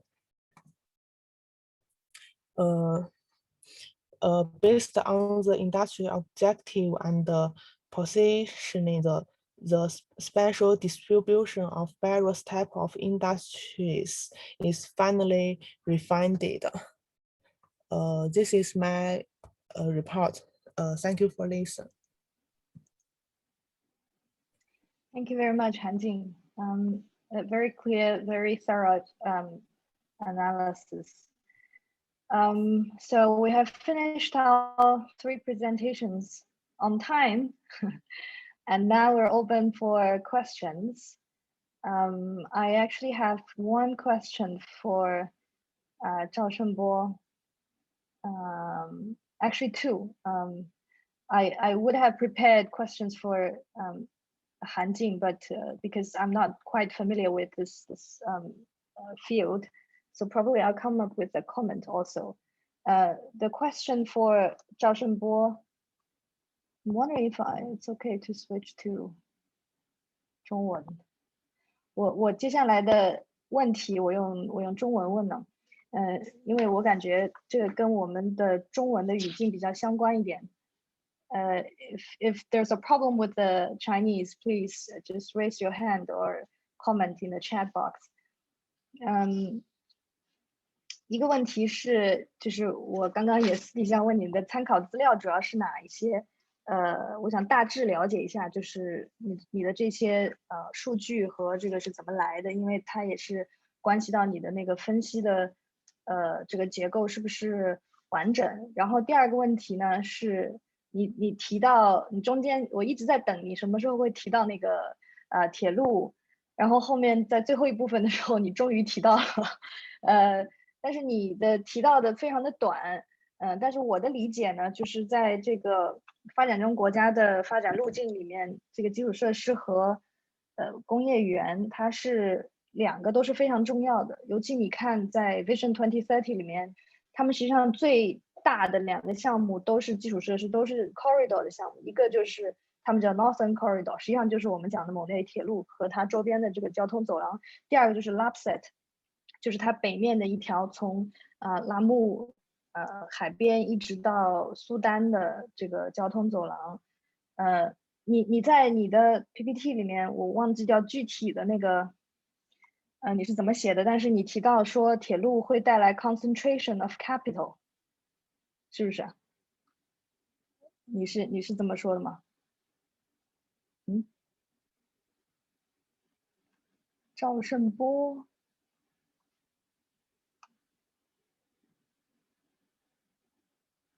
Hello.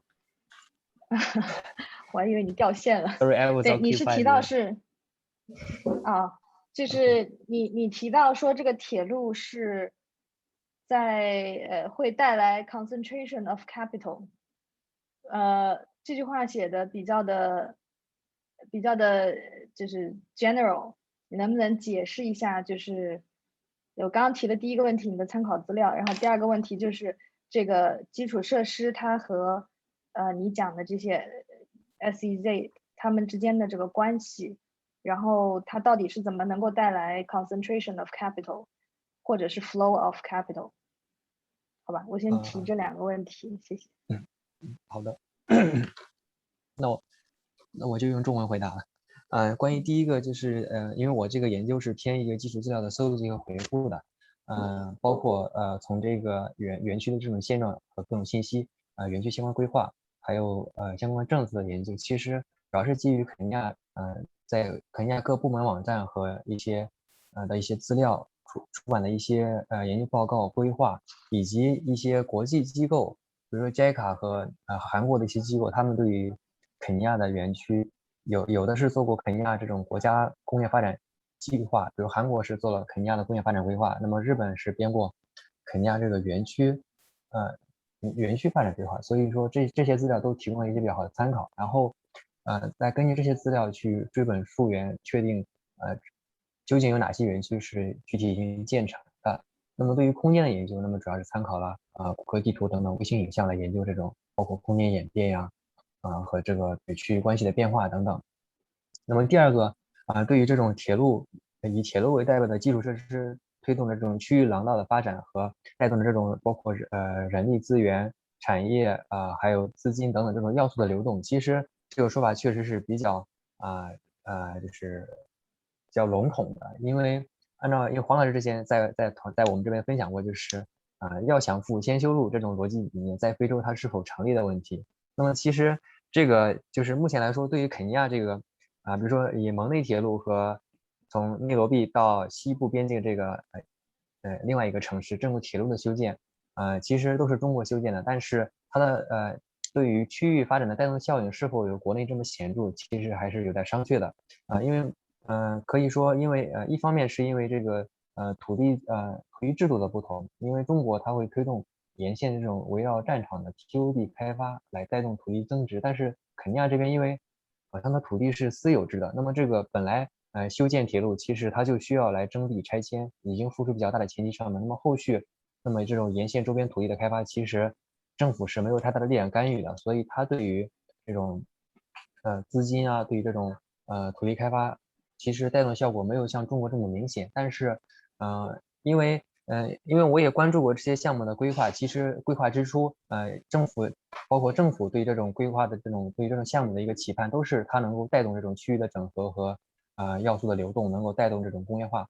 那么我想要实现这种要素的自由流动，或者要素沿这个铁路沿线或者交通走廊来集聚，也是需要肯尼亚政府能够提供一些干预或者说包括一些征收一些土地，开发一些园区，那么同时通过合理的这种利益共享机制，能够让当地的这种利益相关者参与进来，那么这才是能够确保铁路确实能够带动周边发展的一个基础吧。好，我也不太确定我的回答是否能够回答你的问题，因为我对这方面其实研究也不太深入，这个只是也是相当于一个笼统的一个见解。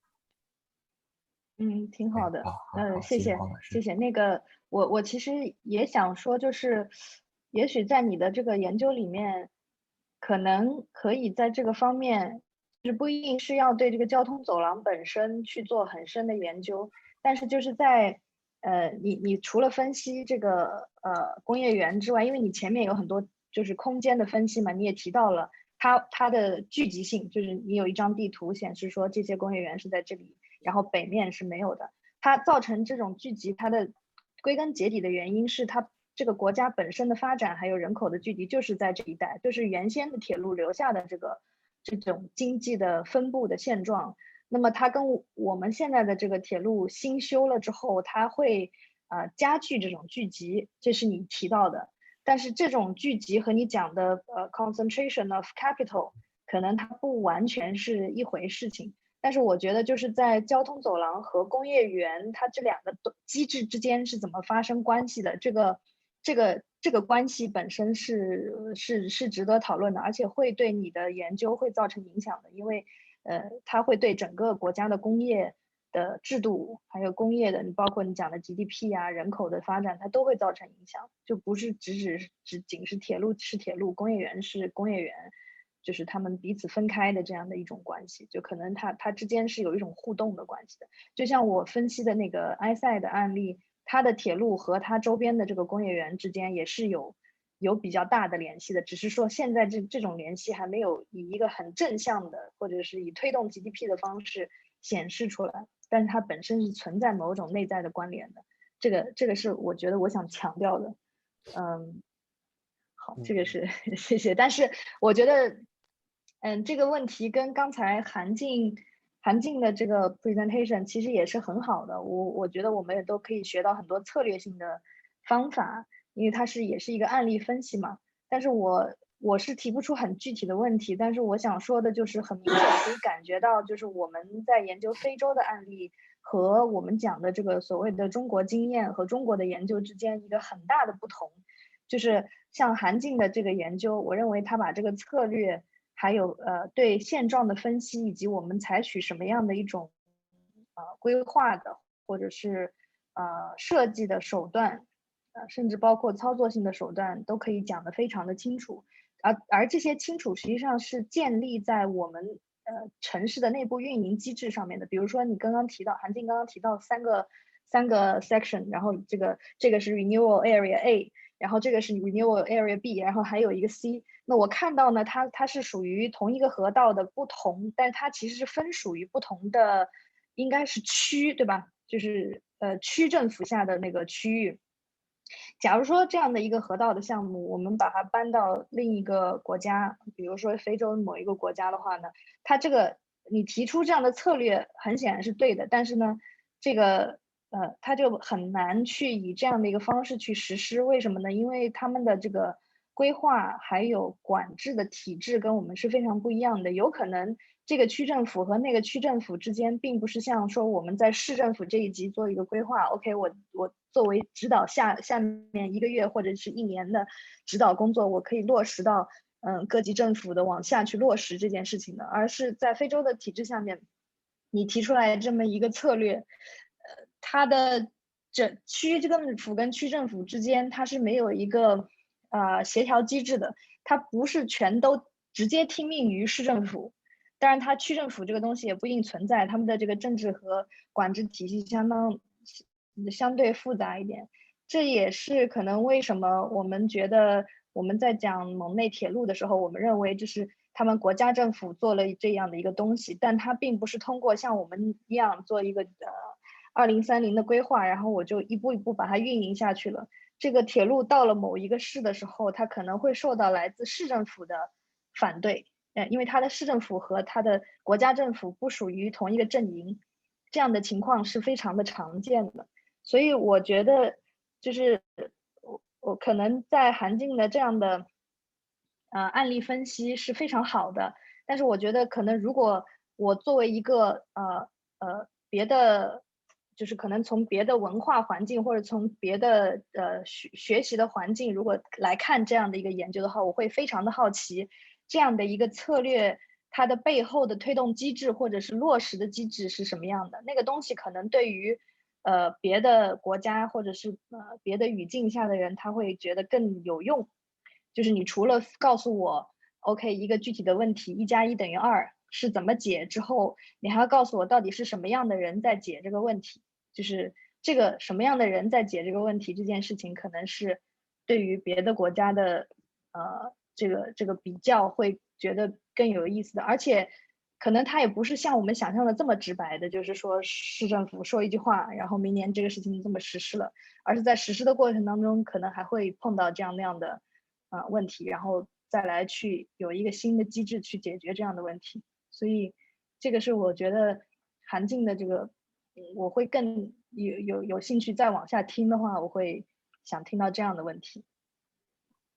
好的，谢谢黄老师的意见，我就是以后还会进一步完善。就是你提的这个，这是你的博士论文还是？这个是我在做的一个项目，然后可能未来博士论文也会在这个项目的基础上进一步去深化。然后黄老师您刚才讲的这个也是给了我很大的一个一个很好的一个建议。谢谢谢谢，这是我个人的一点浅见。看看其他的，大家还有什么问题吗？或者你们俩对彼此还有什么问题吗？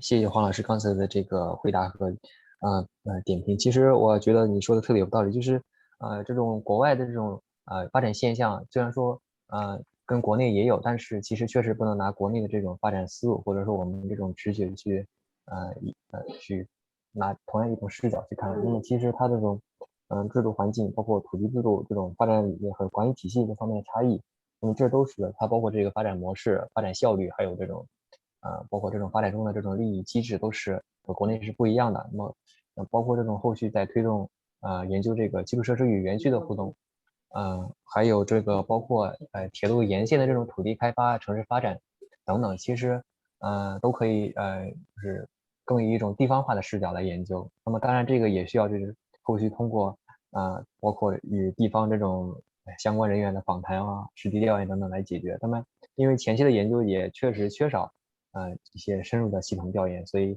可能提出的观点也不一定就是完全正确。那么后续也会多跟黄老师交流。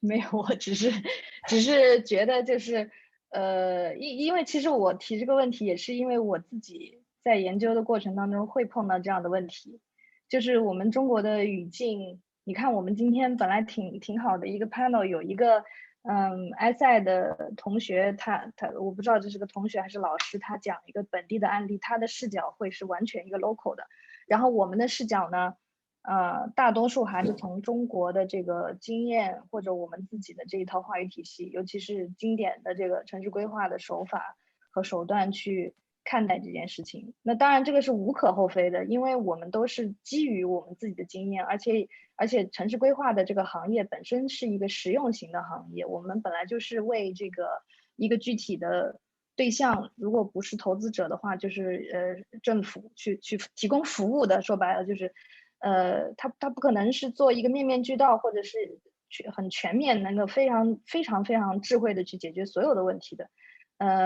所以我也是有一点想就是在这个过程当中去找到怎么说呢，这个视角上的这种平衡，就是一方面是我们的方法能够接入的这样的一种视角，另外一个呢也是一个别人能够听得懂的，就是至少是可接纳的，而不是说看了之后说啊我们相距10万8千。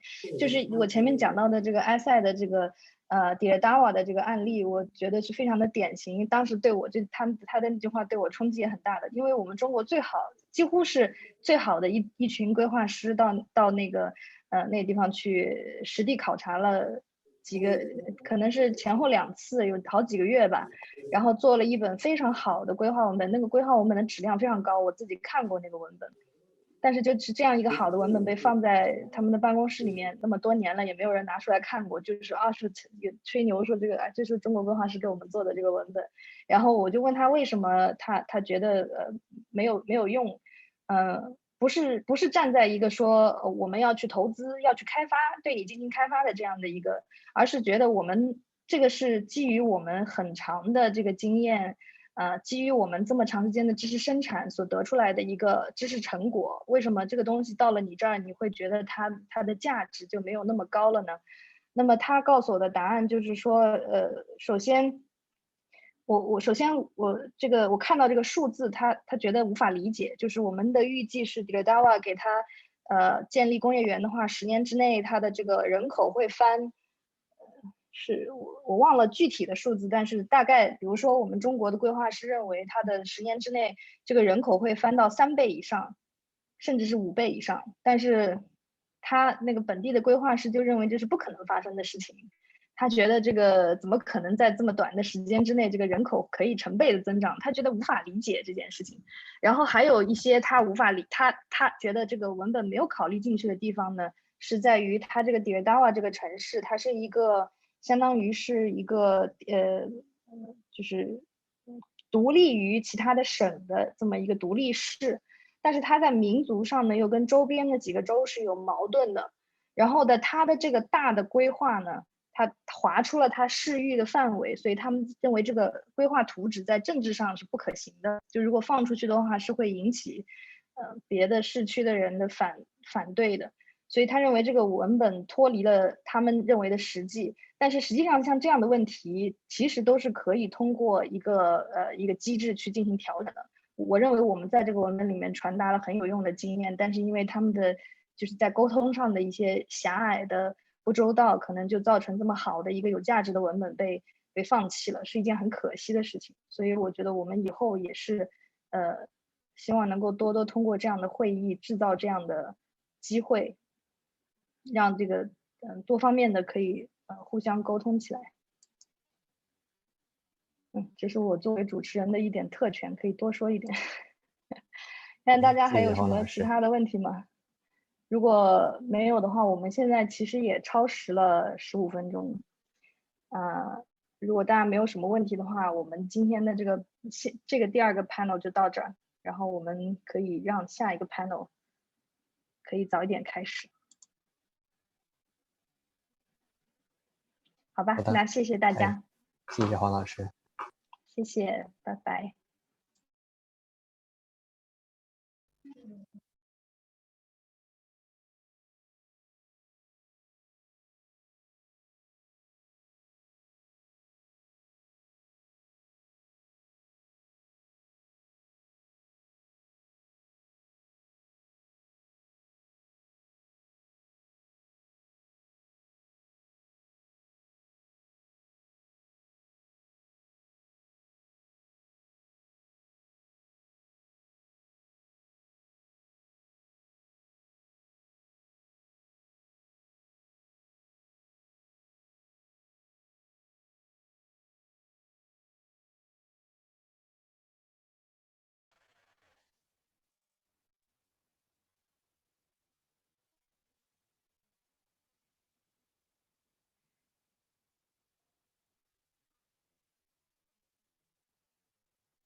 田老师，汪老师好。你好，你好，你好，你好，哎，您是上海人吗？还是国内哪边的？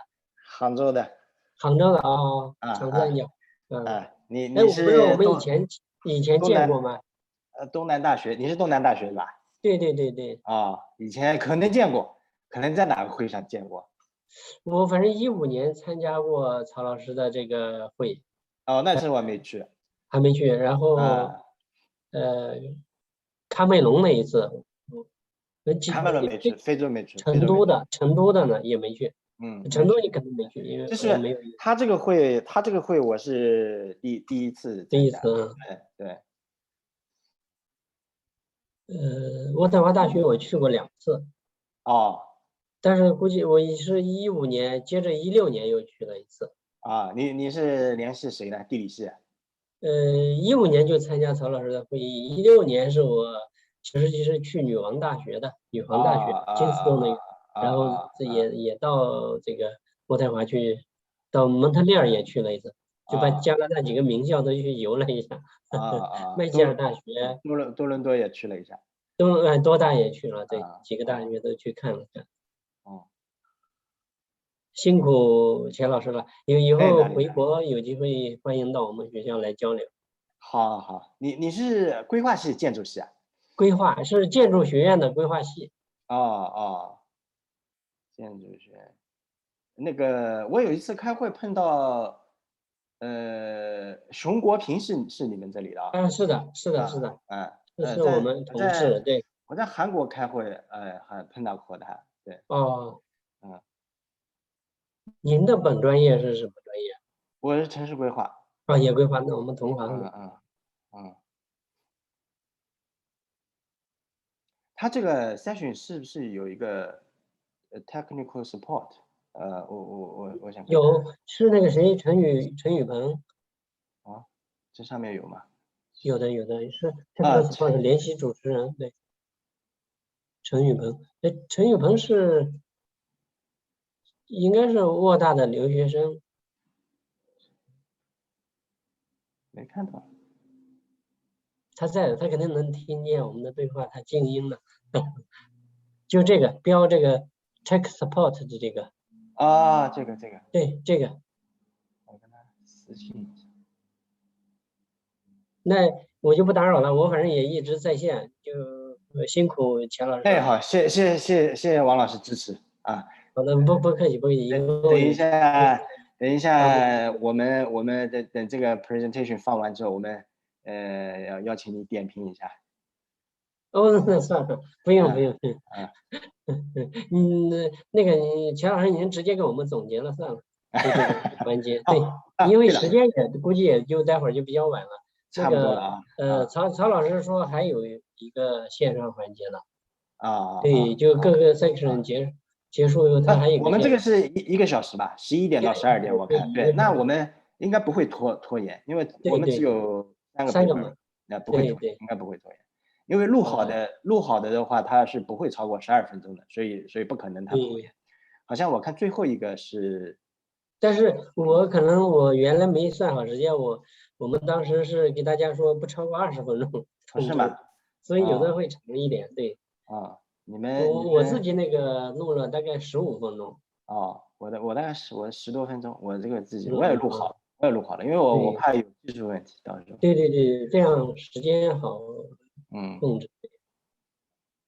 好的，那我就把视频关了，就不影响钱老师你。好，再聊，谢谢。好的，好。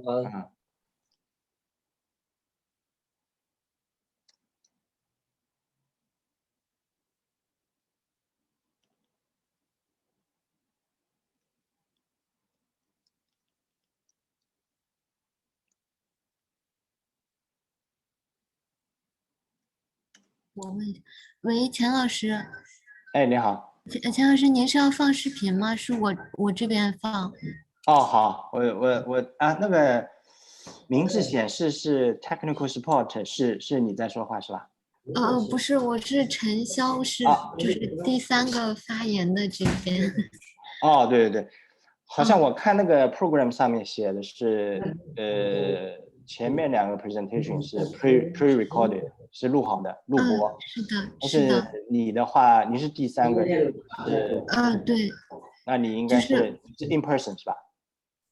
是。好，那就跟你说一下，我不知道你准备的这个练的是多长时间，我们可能稍微久一点，我加快速度哈。对，因为我们这个录播它的要求是10到12分钟，所以不超过12分钟。你 in person 的话，你就尽量也不要超过12分钟。好的。对，我会看着时间的，因为录播的话，我不需要我看时间，它都录好的。那您的话，我就是如果时间超过12分钟，我会提醒你一下。好吧，就是那个，因为现在播视频是在我这边播，就如果您要播哪个的话，您就跟我说一下，我就。好。好的。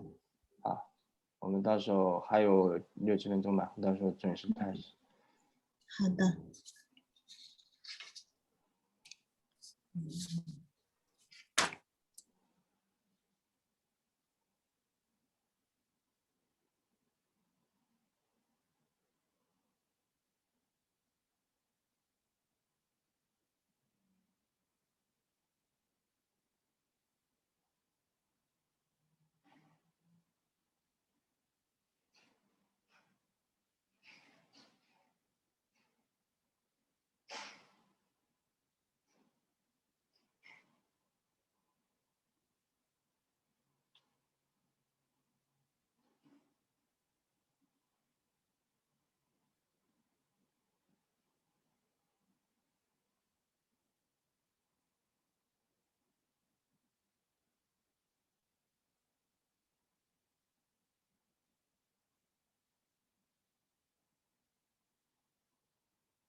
Okay, good morning, everyone, or good evening, everyone.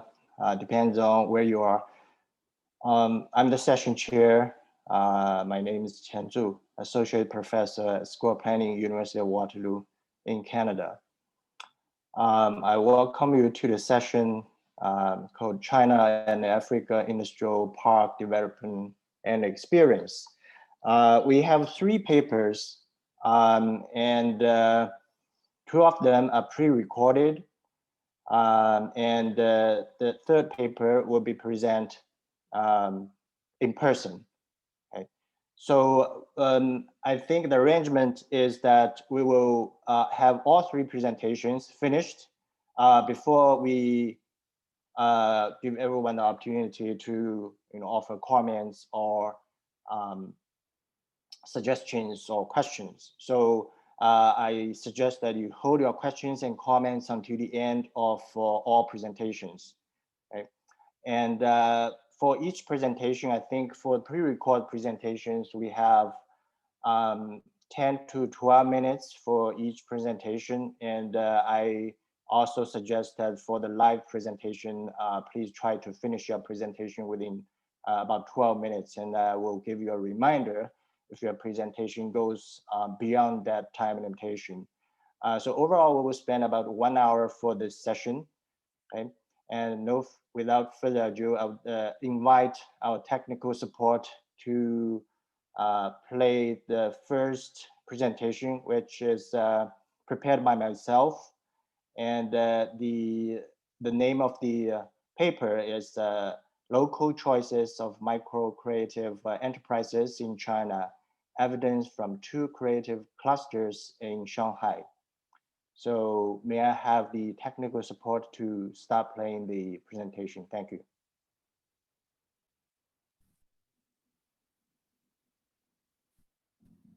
Hi everyone, my name is Zhu Qian and I'm associate professor at School of Planning, University of Waterloo in Canada. My research looks at location choices of micro-creative enterprises in China. And the research uses 2 local micro-creative clusters in Shanghai. It aims to understand the motivations of micro-creative enterprise location choice and various location determinants at the neighborhood level. Micro-enterprise is a subset of small and medium-sized enterprises with 9 or less employees. Research has talked about spatial clustering of enterprises in same industry and its connection to access to specialized resources and services. Institutional environments, industrial characteristics, urban amenities, degrees of tolerance, and enterprise sizes all matter in creative enterprises location choice. And micro-enterprises have different plans for either expansion or staying with the same size for the future. This research explores the primary factors behind micro-creative enterprise location choice. It identifies the role of the market, local authorities, the creative class in the formation and growth of micro-creative clusters. Shanghai has long been recognized as one of the most open, vibrant cities in China, with considerably large number of creative enterprises. It is also one of the first Chinese cities that have adaptively reused old industrial facilities in their old towns to accommodate micro-creative enterprises as part of the city's strategic response to the economic restructuring from manufacturing-dominated economy to a service-oriented one.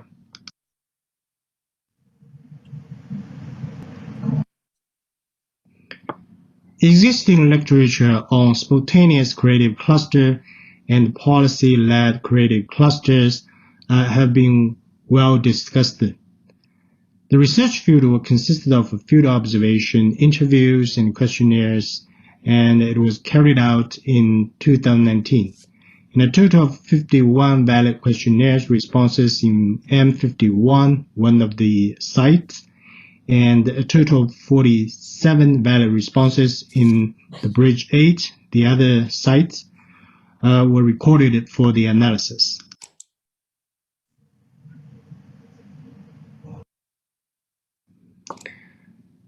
There are three main theoretical lenses on location choice. For the new classical theory, an enterprise location choice is influenced by factors that can create expected profits.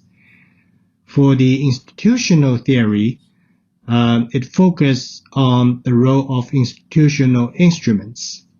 And the behavioral theory highlights the significance of internal and entrepreneurial factors and maintains that small enterprises sometimes have to make their location choices in an uncertain environment with limited locational information and time.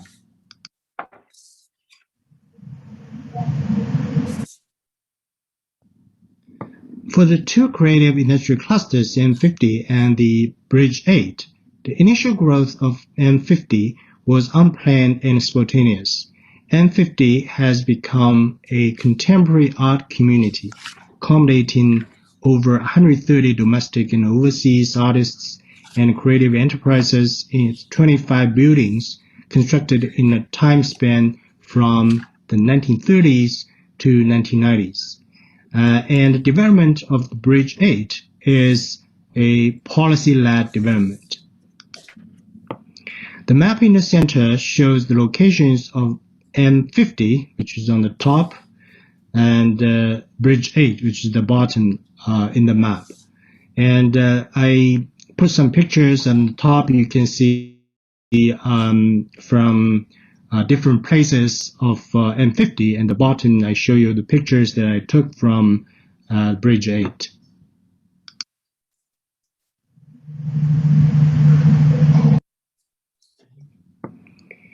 Entrepreneurs who were born in Shanghai share a small proportion of about 12% or 11% in both study areas. Here you can see the term new immigrants. New immigrants are people who are born in places outside Shanghai but migrate to Shanghai and settle down and take Shanghai as their new home.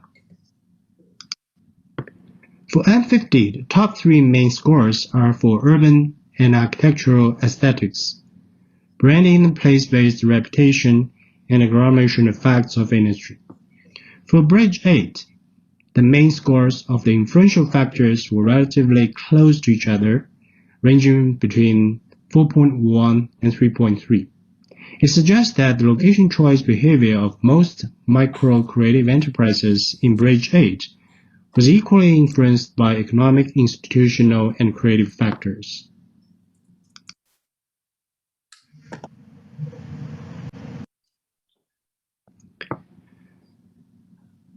When we take both sides into consideration and compare the main scores of factors impacting micro-creative enterprise location choice between two types of enterprises. One is the service-based advisory industries, and the other is culture, art, and fashion industries. We'll compare them for both locations. You can see the considerable differences exist for policy incentives and support for creative industries, policy incentives and support for micro-enterprises, and geographical proximity to university and research institutions.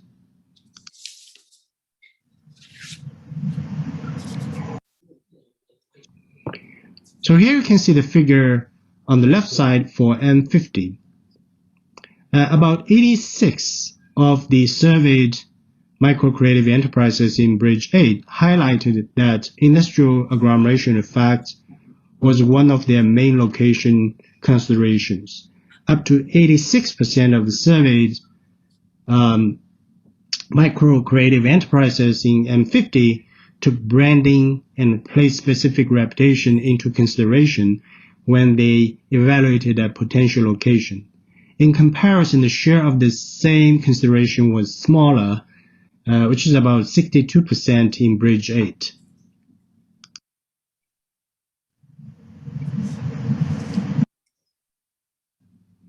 Here we can see the figure for M50 still on the left side, and then you have the figures for Bridge 8 on the right side. An open, tolerant, and diverse environmental matters. About 74% of the surveyed micro-creative enterprises in M50 and 60% of those in Bridge 8 valued cultural diversity of a place, including vibrant cultural events and quality facilities. The survey also reveals that the micro-creative enterprises in Bridge 8 had a higher expectation for a wide range of urban amenities than those in M50. About 75% of surveyed micro-creative enterprises in M50 and 62% of surveyed micro-creative enterprises in Bridge 8 took walkability, accessibility, and open spaces into account when they consider enterprise locations.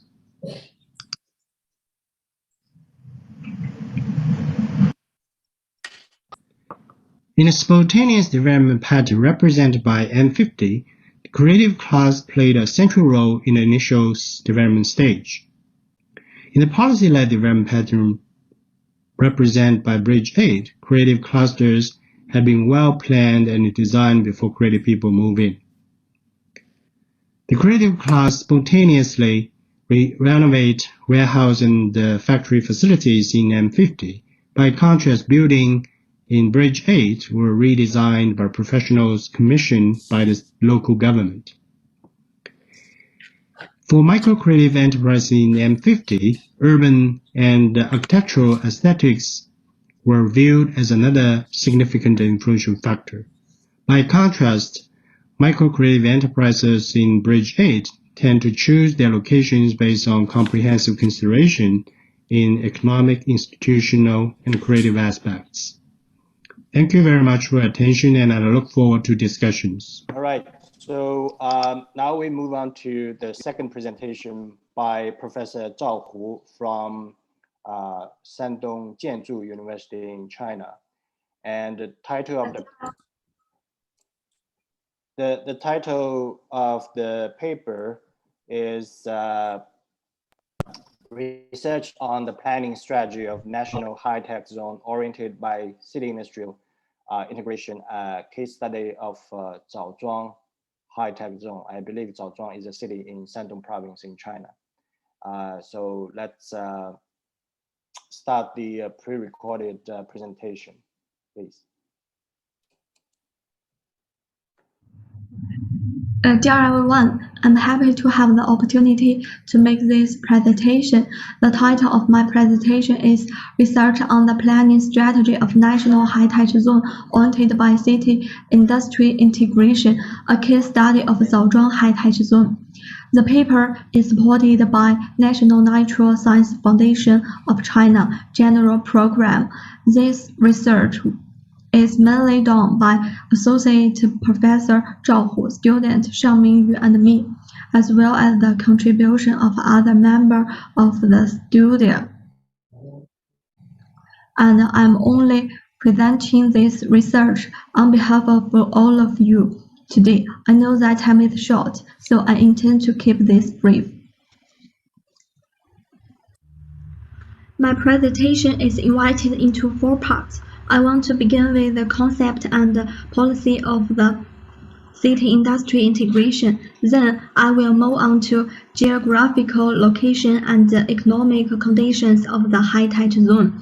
And then we are talking about planning strategy for city-industry integration. Finally, I will land on the planning of public service facilities and job housing balance.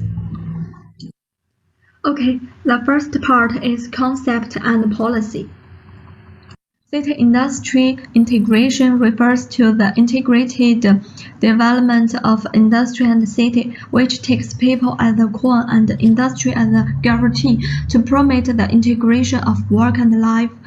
Industry and city and drives urban renewal and improves service facilities so as to achieve a dynamic development between cities, industries, and people. The concepts of industry and city have moved from the narrowly defined concepts of secondary industry and resident facilities to the production function and service function of the city in a broad sense. The second part is the central, provincial, and municipal policy interpretation of city-industry integration. There are 3 points in this part. 1+5+1 city-industry integration planning system. First of all, one core represents a modern industrial system. Then, an enhanced integration represents the integration of industry and innovation. Finally, there are 5 basic fields, including the integration of industry with urban structure, with urban ecology, with urban life, with urban culture, and with urban landscape. Right, the second part is the analysis of the geographical location and economic conditions of Zaozhuang high-tech zone, and then we will land on the judgment of the state of the high-tech zone's city industry integration. Firstly, I want to begin with basic information. The site covers an area of approximately 25 square kilometers, located in Zhangfan Street, Zaozhuang high-tech zone. The interior of the base is bounded by Guangming Avenue, with industrial and town in the north, villages and farmland in the south. Then I will move on to the analysis of geographical location. On the one hand, we analyze the location advantages of Zaozhuang city. It is close to the Silk Road economic belt of Xuzhou and Linyi. At the same time, Zaozhuang is the central city of the Lunan economic belt and is located in the core circle of the Huaihai economic circle. On the other hand, we analyze the location advantages of high-tech zone. It's an important link point between Xuecheng district and Shizhong district, and a significant node for the integrated development of east and west urban areas. Secondly, we are talking about economic characteristics of a high-tech zone. The economic status of the base is relatively backward, ranking low in terms of population size and gross regional product. Traditional industries are dominant while high-tech industries are insufficient. Then we have an analysis of the location of manufacturing and service industries. For example, the manufacturing industries are concentrated in the north of Guangming Avenue with obvious distribution characteristics along the main traffic lines. Then, in the home of Shandong province, Zaozhuang high-tech zone ranks the top 3 among national high-tech zones in terms of the degree of land-intensive use, which is an advanced benchmark for intensive land use. At the same time, the average annual growth rate of economic indicators in the high-tech zone ranks first among all districts in Zaozhuang city. It is an emerging high-quality growth economy. Finally, we will land on the judgment of the state of city industry integration based on the land use situation of the base and according to the provincial planning department evaluation standard. We believe that the high-tech zone is an industrial-oriented development zone. At the same time, through the analysis of the questionnaires, we found that far more commuters use private cars and non-motorized vehicles than public transport. Okay, the third part is the planning strategy for city-industry integration in high-tech zone. First, I want to start with Qian, the modern industrial system. This study established the integration idea of production life and ecological integration, secondary industry plus tertiary industry, and science and technology plus, and plans to build a 1+1+3 modern industrial system that integrates high-end intelligent manufacturing and modern service industries.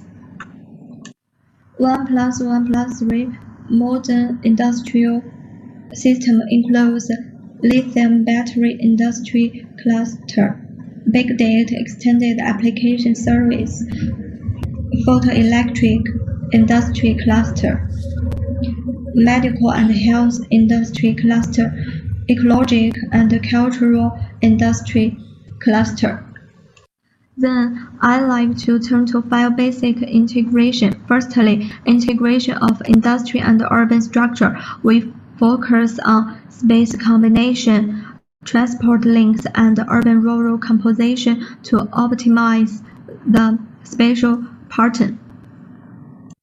Secondly, integration of industry and urban ecology. The landscape pattern with water system in the north and mountains in the south provides favorable conditions for the integrated development of multiple groups of the base.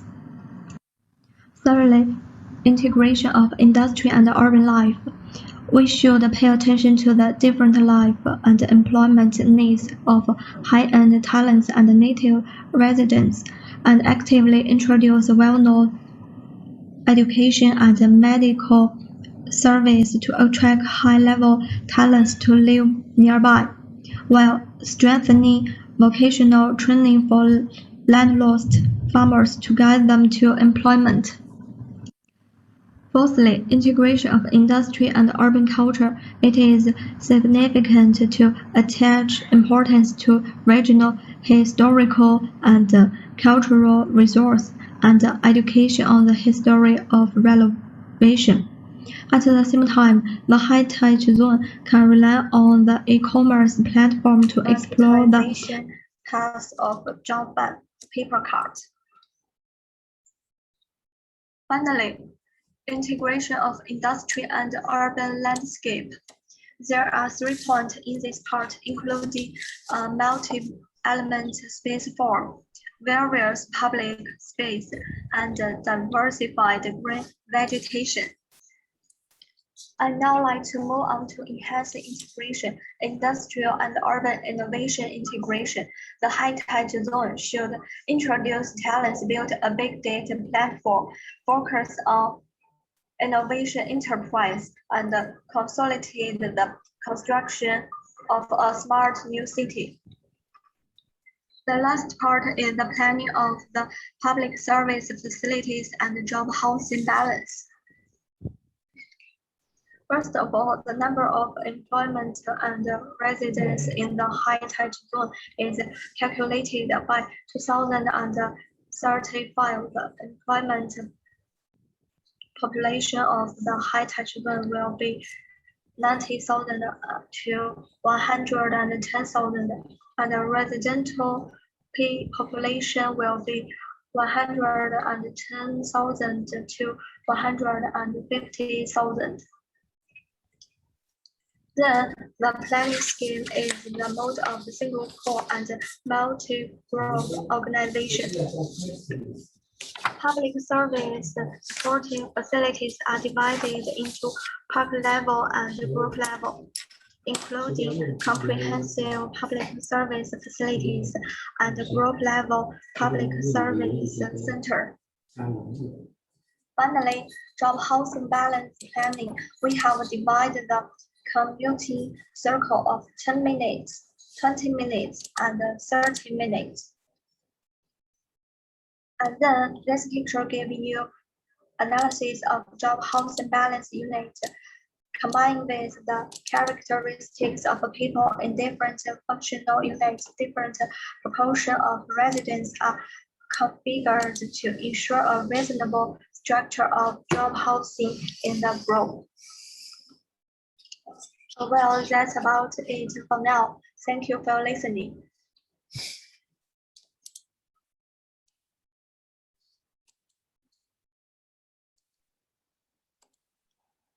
Thank you very much for the paper. Now we move on to the third and our last presentation by Chen Xiao from Southeast University in Nanjing, China. And the title of the paper is Comparative Research on the Ecology Elements of Planning Standards for International Cooperation Industrial Parks. At the same time, I would like to remind you, if you have any questions or comments, feel free to type them in the chat box.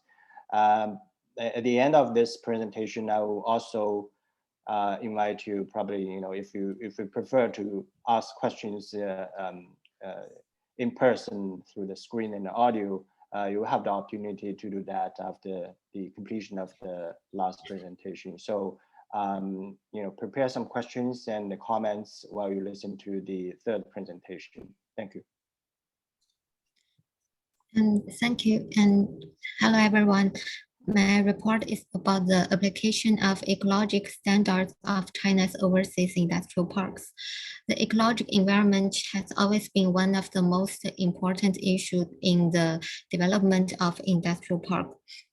Since UN Habitat proposed the sustainable development goals, more and more countries began to pay attention to the sustainable development of the industrial parks. In the path of sustainable development of the industrial parks, standards play an important role for planning to management. In the early years, the legal system of some countries where China's industrial parks settle were not mature enough, and with the development of society, more and more countries began to pay attention to the environmental protection and sustainable development. Take Vietnam as an example. From one constitution to more than 20 current laws, from more than 30 regulations to more than 2,000 decrees, Vietnam is gradually improved its legal system to ensure the social and economic development. With the publish of the construction law in 2014, the planning law and the industrial zone and the economic zone management law in 2018. The development path of Vietnam's industrial park has gradually become clear. The focus of government has changed from the number of parks to the quality. The development of industrial parks also pay more attention to the green and eco. This can be seen from the regulation that the ecological park appear in the type of industrial parks, and that only parks with sewage treatment plant and other facilities can apply for the expansion. For China's overseas industrial parks, ecological and environmental issues have always been a concern of the public. Many major parks have begun to build an eco-industrial park system, and the certification of eco-industrial parks often require the certification by ISO, the World Bank Group, or other related international organizations. And for example, the Engineering Square and the East Coast Side industrial parks in Egypt has cooperated with the GIZ to build the international EIP framework from the environment management, resource conservation, and the energy efficiency.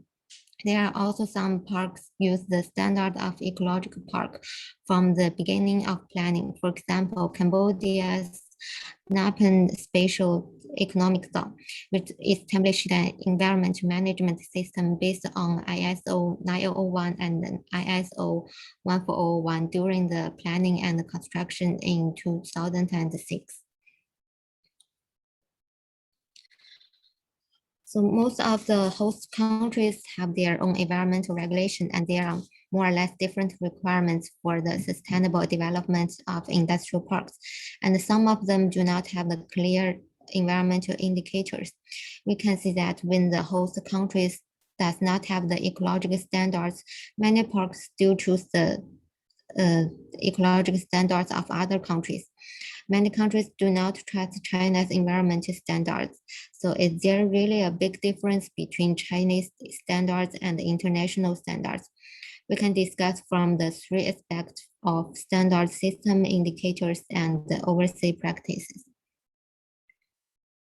In 2006, China was the first country to adopt the national standards to assess the performance of EIPs. From 2006 to 2011, China issued 4 national standards and 3 local standards, all of which are standards for the planning and evaluation of the eco-industrial parks. This is a stage where China is building an ecological framework of the industrial parks. And from 2012 to 2017, different provinces and cities have issued various ecological standards of industrial parks, with the focus changed to the pollution prevention of spatial parks like chemical parks and the circular economy. And after 2018, more and more attention has been paid to the construction of the ecological platform and the ecological management system. The type of parks that the standard pays attention to have also changed from the spatial parks like the chemical parks or ecological parks to the general industrial parks. The ecological system of China's industrial park is composed of 3 parts: the regulation standards. The standards are divided into the 3 types: the national standards, local standards, and the industry standards. In terms of types, national standards always focus on the planning, construction, and the evaluation system, while the local standards pay more attention to pollution prevention and the safety management in the park. Shandong, Guangdong, and Jiangsu are the 3 provinces that have issued the most local standards.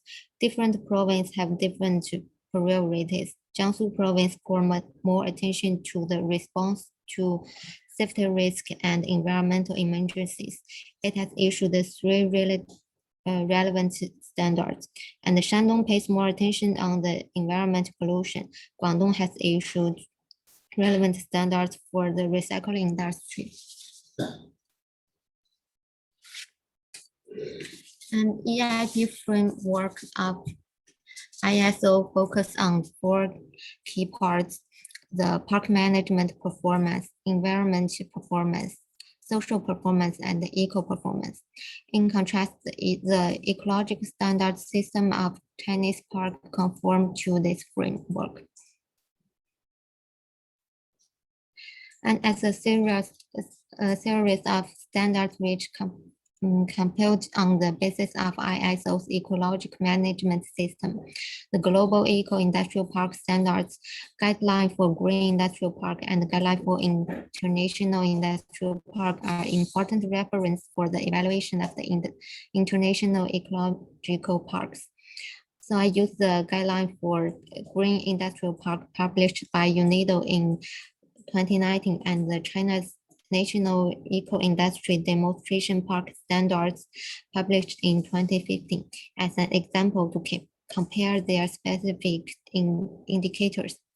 Comparing the index of the China's Eco Park Standards and the International Eco Park Standard in energy conservation and environmental protection, it can be seen that there are strong similarity in the 3 categories of energy and water conservation, resource recycling, and the discharge of pollutant and harmful substance. In addition to water and energy source, China's standards place more emphasis on the intensive use and the protection of the land resource, and set relevant indicators such as the industrial added value per unit of land area and the green space rate to restrict the protection and the utility and of the land resource. Compared with the international standards, China's ecological park standards emphasize the quantitative indicators and bottom line constraints, and pay more attention to the results of pollution control or resource recycling. International standards pay more attention to the construction or ecological management system of the park.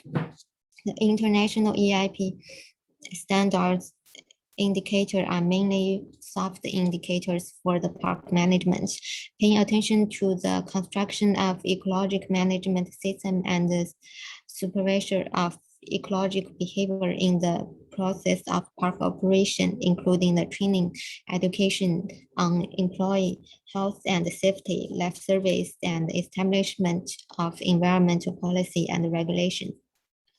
The relevant standards of China's EIP are more oriented to the bottom line constraint and pay attention to the result of pollution control and the efficiency of resource utilization, and require the parks and the enterprises in the parks to meet a certain bottom line requirements with specific and detailed indicators. And in terms of ecological industry, the index setting of international standards attach importance to ecological industry and ecological products, pay attention to the ecological design and the green certification of the products, and focus more on the soft support for the industrial development, including the policy support, technical support, and legal support. In terms of the industrial development, it is limited to the industrial structure adjustment. Chinese standards have more detailed requirements for the ecological industry. Pay attention to the relationship between the industrial development and the industrial land, set relevant land use indicators, and put forward relevant indicators such as the industrial symbiosis and comprehensive recycling of industrial waste. In the practice of China's overseas park planning, most parks have not yet used ecological park standards, and the planning standards are most applied. Taking Sihanoukville Special Economic Zones in Cambodia as an example, its planning was prepared by the planning institution in China. The existing planning standards are regulations in Cambodia are not perfect, and the relevant requirements are put forward for the planning and construction of ICCCASU only from the perspective of the laws and the regulations, mainly including the scale of the ICCCASU and the type of the infrastructures. So in the planning process, where there are deficiencies in Cambodia's standards and regulations, Chinese standards are used. For example, the 27 versions of the regulatory detail plan put forward that the atmosphere environment meets the class 2 standard in the Chinese national standards, and the surface water quality of all locations meet the class 3 water quality standard of Chinese national standards. So from the cooperation with Thailand in the preparation of ecological standards to applying China's standards in the overseas industrial parks, China's standards of ecology have been gradually integrated with the world. From the standard itself, the system construction of the park's ecological management framework used to need to be in line with the international standards, and attention should also be paid to the standardization of the park's ecological development process. On the other hand, in the planning process of overseas parks, the translation of standard in combination with the the situation of the host country is also very important. The modification and application of the planning standards in combination with the economic, social, and ecological aspect could further improve the adaptability of the planning standards and the quality of the planning results. So I finished my presentation.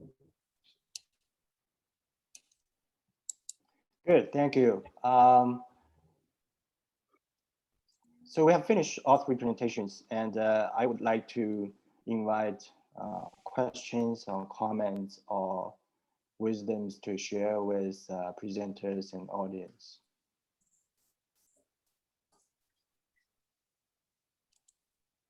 You can turn on your audio and video to pose your questions, or you can also type in the chat box and be happy to read those questions to the presenters.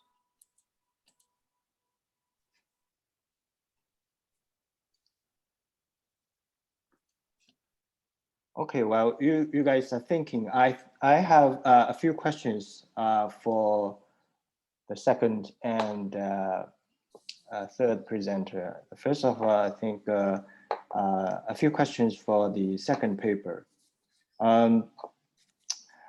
The case is about Zhaozhuang, a lower tier city in China. And if you recall the China's last urbanization plan, nationwide urbanization plan, and one of the things that the strategy is talking about is to encourage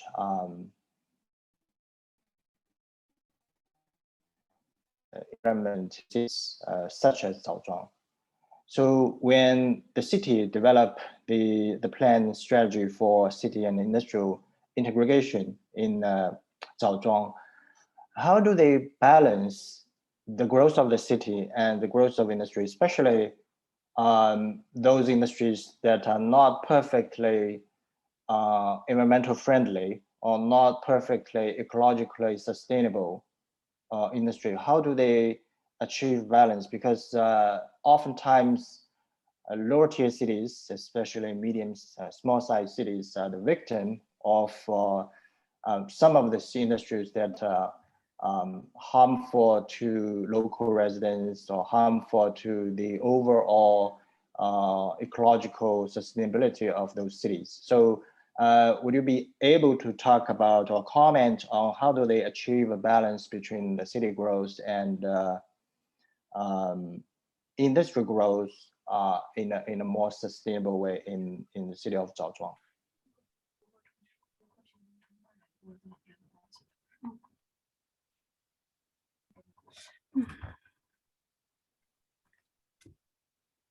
钱老师你好，那个我英语不是很好，那个就是我理解的是您问的问题是不是就是在这种低线城市当中，它的这个城市的发展和工业就是工业和城市的发展和工业的增长，它们之间是怎么去进行平衡的？是这样的吗，老师？没有全部理解。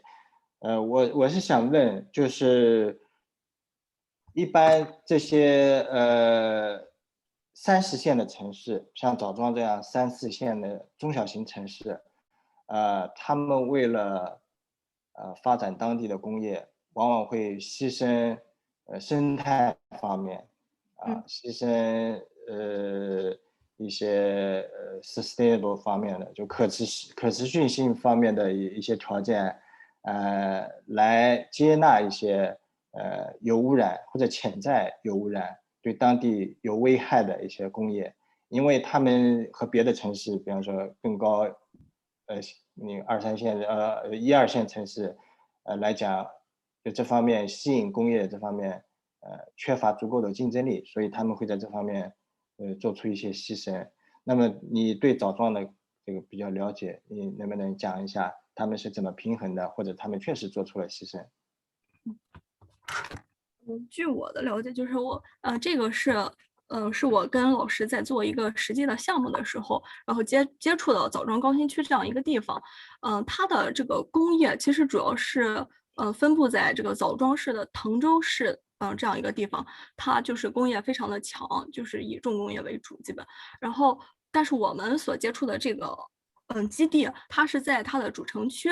就是两部分主城区之间的这样一个高新区，然后政府对它的这个定位是把它定位在了一个比较高端的产业发展上，就像是政策主导型的一个高新区的发展，是锂电、光电、医疗、智慧还有大数据这样一个结合的一个高科技园区吧，算是。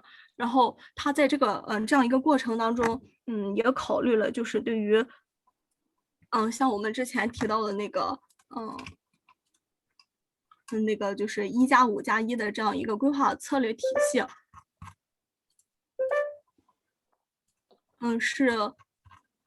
就是考虑到了它的这个生活，考虑到了它的这个就是它这一部分是结构上、功能上还有这个形态上是怎么跟这个主城，就是它左边的这个薛城区，还有右边的这个市中区是怎么进行一个就是更好的融合，涉及到了这个城市层面、园区层面，还有交通，功能融合的话就是涉及到它的这个生产、生活、生态，创新人文。那这个形态融合呢，就是强调了它的这个一个组织方面、用地方面，还有景观方面。其实，总的来讲，就是是想让它从一个就是工业型的城市，向一个更怎么说呢，就是在产业结构上发展的更高端的一个就是这样一个基地去规划的。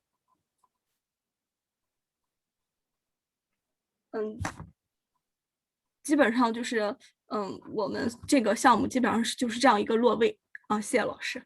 好，还有第二个问题是，就是你的那个概念是 city industrial integration，然后你的案例是枣庄，那这个概念 city industry integration， 相信在别的就是更大的城市，它也有这个概念，也有这个理念，它也有这个操作。那么如果把枣庄和别的，哪怕山东省内吧，比方说济南啊，或者别的一些比枣庄要大一些的城市比较的话，你觉得主要的区别在这个具体实施方面，比如而且在这个具体的实施策略方面，枣庄和山东省或者山东省以外的别的大城市比，主要的差异或者面临的主要的这个困难，在哪里？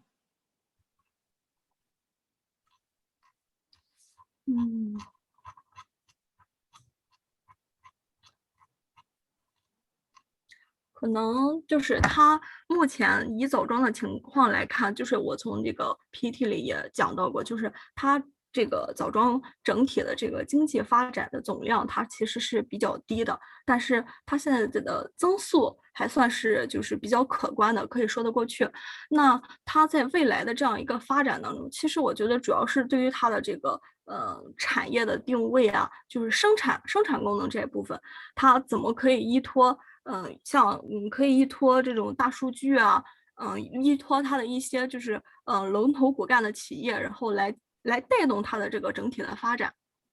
我觉得这个是比较重要的。但是呢，它可能整体的这个行业的定位，还有这个层次达不到那么高，它可能就需要一个就是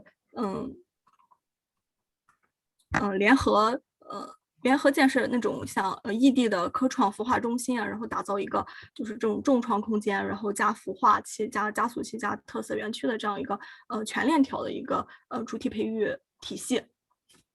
我是这样理解的。好，谢谢。我下面还有2个问题是给第3位 presenter。如果大家都能听懂中文，那我就用中文问吧。就是这个ecological industrial park，我没有想到中国早在1990年就向国外输出，就是特别是向发展中国家输出，并帮助这些发展中国家建设生态工业园。我没有想到是这么早，而且国家也挺多，当然主要是发展中国家。我想问的问题是，当这些概念，因为中国自身在生态文明建设ecological civilization 这方面也是2007年就近期得到更多的重视。那么从1990年开始到现在，中国在输出，我相信也是一带一路的一个因素吧，在输出这个生态工业园的，往发展中国家输出生态工业园这个概念，并付诸于实践这个过程中，因为它要适应当地的这个环境，包括政策的这个轻重主次。我们相信大部分发展中国家，它更侧重的是工业的发展，工业 GDP 的增长。那么在中国输出这些概念到这些发展中国家的时候，有哪些不适应的地方？就是说政策和当地环境不适应的地方，或者是面临的主要的挑战，比方说输出到印度啊，是我看到有印度啊，印度尼西亚、柬埔寨啊，甚至包括土耳其。那主要面临的当地环境的挑战，主要在哪方面？特别是如何在生态建设方面，它面临的挑战在哪些方面？我想了解一下，谢谢。钱老师好。就是关于您这个问题，其实，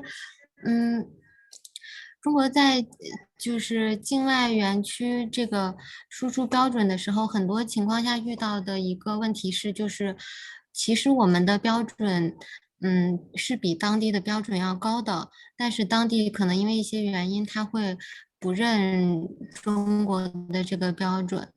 比如，其实举一个例子，就是像埃塞俄比亚的那个哈瓦萨园区，在那个是中国这边和埃塞的那个政府合作开发的，然后它整个承包开发规划这些都是中国这边在做的，但是其中的关于环境标准这一部分，就是对方是要求是采用印度的一个环境的标准，就是当时说印度的标准它会可以让这个排放是一个零排放，但其实采用了这个标准以后，在那个实践就是真正运行过程中就遇到了当地它的那个管理的体系，它的人的操作的这个水平其实是和这个它这个标准是不够匹配的。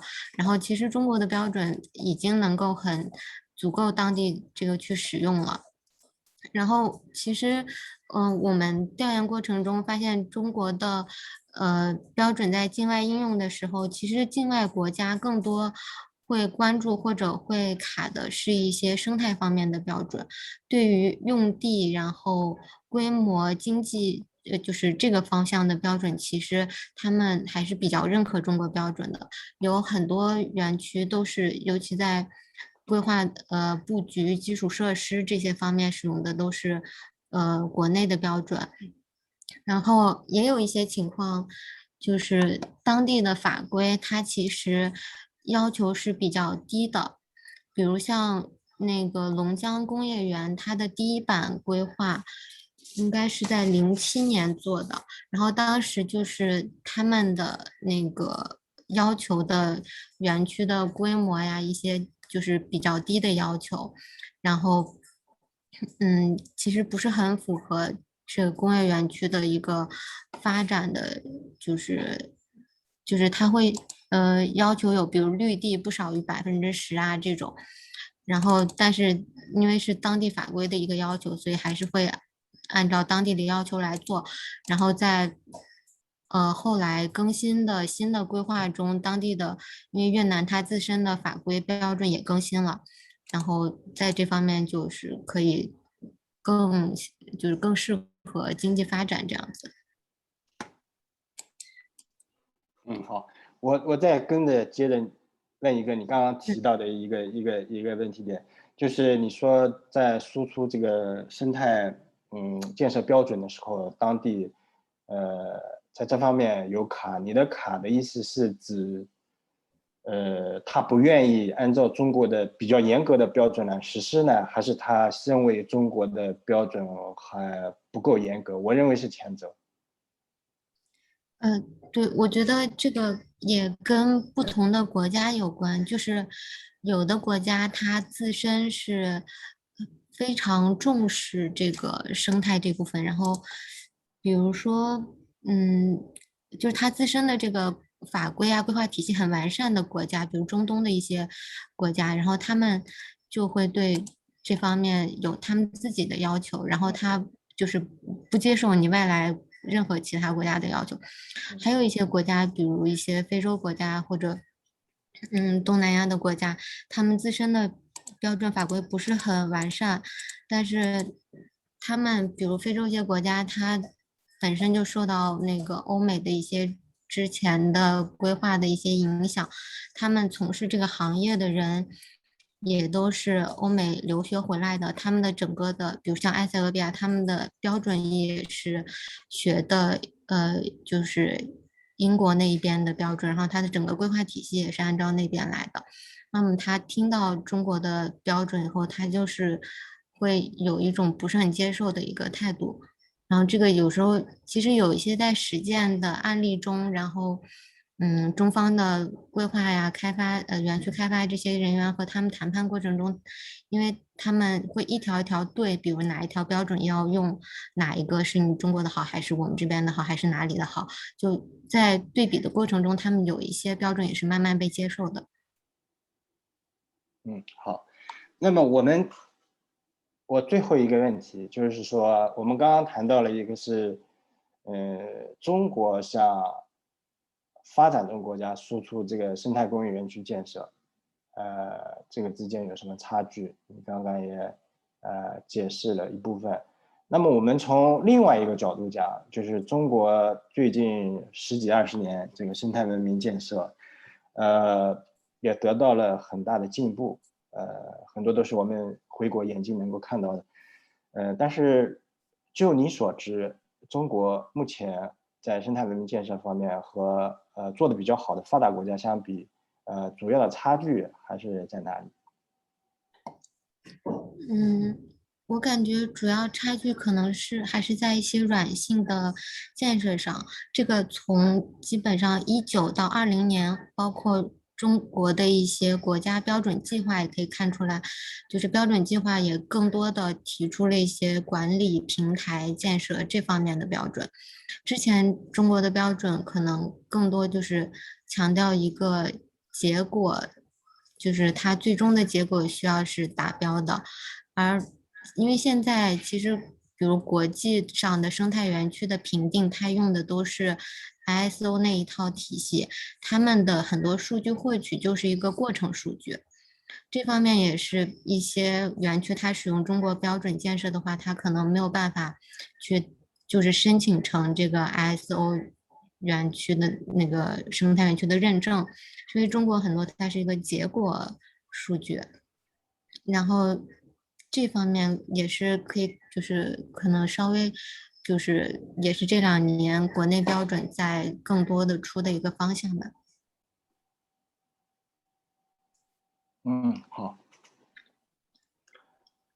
我想问一下，还有没有别的问题？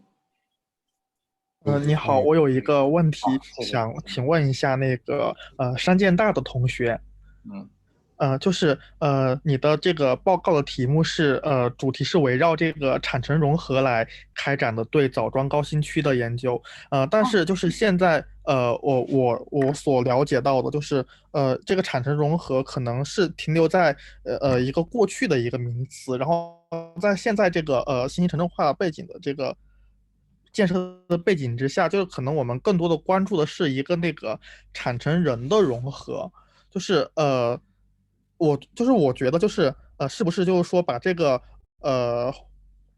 理念能够再更新一下，因为我看你提到的那个1+1+5的那个方法里面，它其实有一个这个生活的这个要素在里面，就是说能不能把这个生活的要素更突出一点？就是说有没有什么比较好的方法，或者说一些能够突出人的这个策略？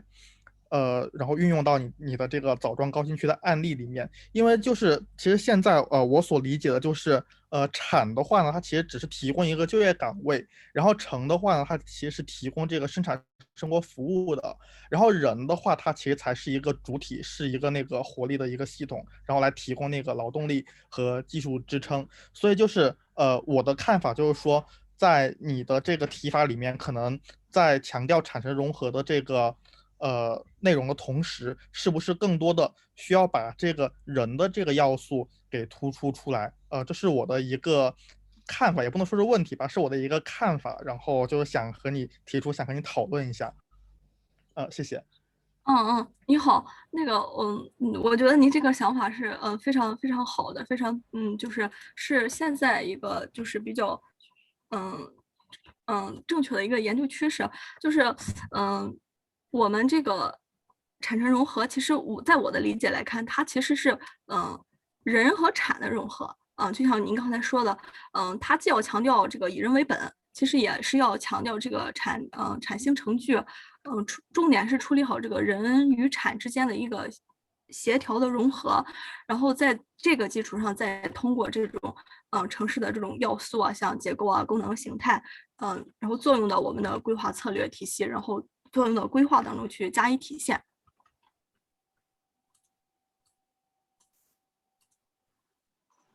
好的，我是这样理解的。我了解了，我了解了。非常谢谢您，感谢您。没有。好，看看还有没有别的问题。钱老师，我有一个问题想问您一下。好。就是我看就是您举了2个地方的例子，一个是M50，还有一个是 The Bridge 8。那第一个它其实我理解的是它是一个自发形成的创业产业集群，然后第二个的话是一个政策导向的。对。那就是像这种自发形成的这种创意产业集群，它在发展的这个阶段过程中，就是在之后，它会不会变成这种政策导向型的这种？有可能。其实，它不可能是从头到尾都是自发性的，特别是你自发性开展的比较好，吸引了大家的注意之后，政府的干预是必然的。所以它不可能是从头到尾都是没有政策、没有政府的干预的。这2个案例的主要区别是在他们开始的时候，如果特别是 M50， 它开始的几年，它是基本上还是比较自发的。那么后来政府也会看到它的利益、它的好处，那必然会进行一些政策上的干预。另外一个，对上海市的这个创业园区，它肯定会有一个就是就是上海市层面、市一级层面的那种不同的政策，因为这个现在最近几年来说，并不是一个很新的东西了，已经发展了10几20年了，对吧？对，所以主要区别是在他们开始的时候是怎么发展起来的。那么第二个是主要是它从一开始最开始的时候就是比较明显的是由政府支持、政府导向的一个创业园区。我明白了，老师，谢谢老师。看还有没有别的问题？钱老师你好。你好。你好，我是那个东南大学的那个研究生，就是我其实就是因为我不是研究创新的，但是我有个朋友他研究创新，就是他也在群，但是他那个电脑设备有点问题，所以我帮他转述一下问题。就是您的研究对象是中国的小微创新企业，那么这些企业与大型企业的差异是，这些小微企业倾向于选址在这种办公楼的内部，比如说形成一种楼宇经济的现象，那么特别是在城市的老城区或者商务区。所以他想问一下，在这些小微企业进行区位选择的时候，是否考虑过这种不同的这种商务楼对于他们入驻可能会产生的影响？我觉得周边的商务楼，就是他们就比方说我研究的2个案例，这2个案例周边的商务楼的发展，对他们会有一定的影响，但是同时也要看这些中小微企业的自身的发展，因为中小微企业它有可能一直在这么比较小的规模，比方说有的建筑设计事务所，它在中国的办事处也好，它是中国本土的建筑设计师事务所也好，它本身它的本意就是维持在一个中小微的规模，中小微这里的定义是9人以下啊。那么有的企业它可能到后期就发展壮大了，那可能它会要另外选址了。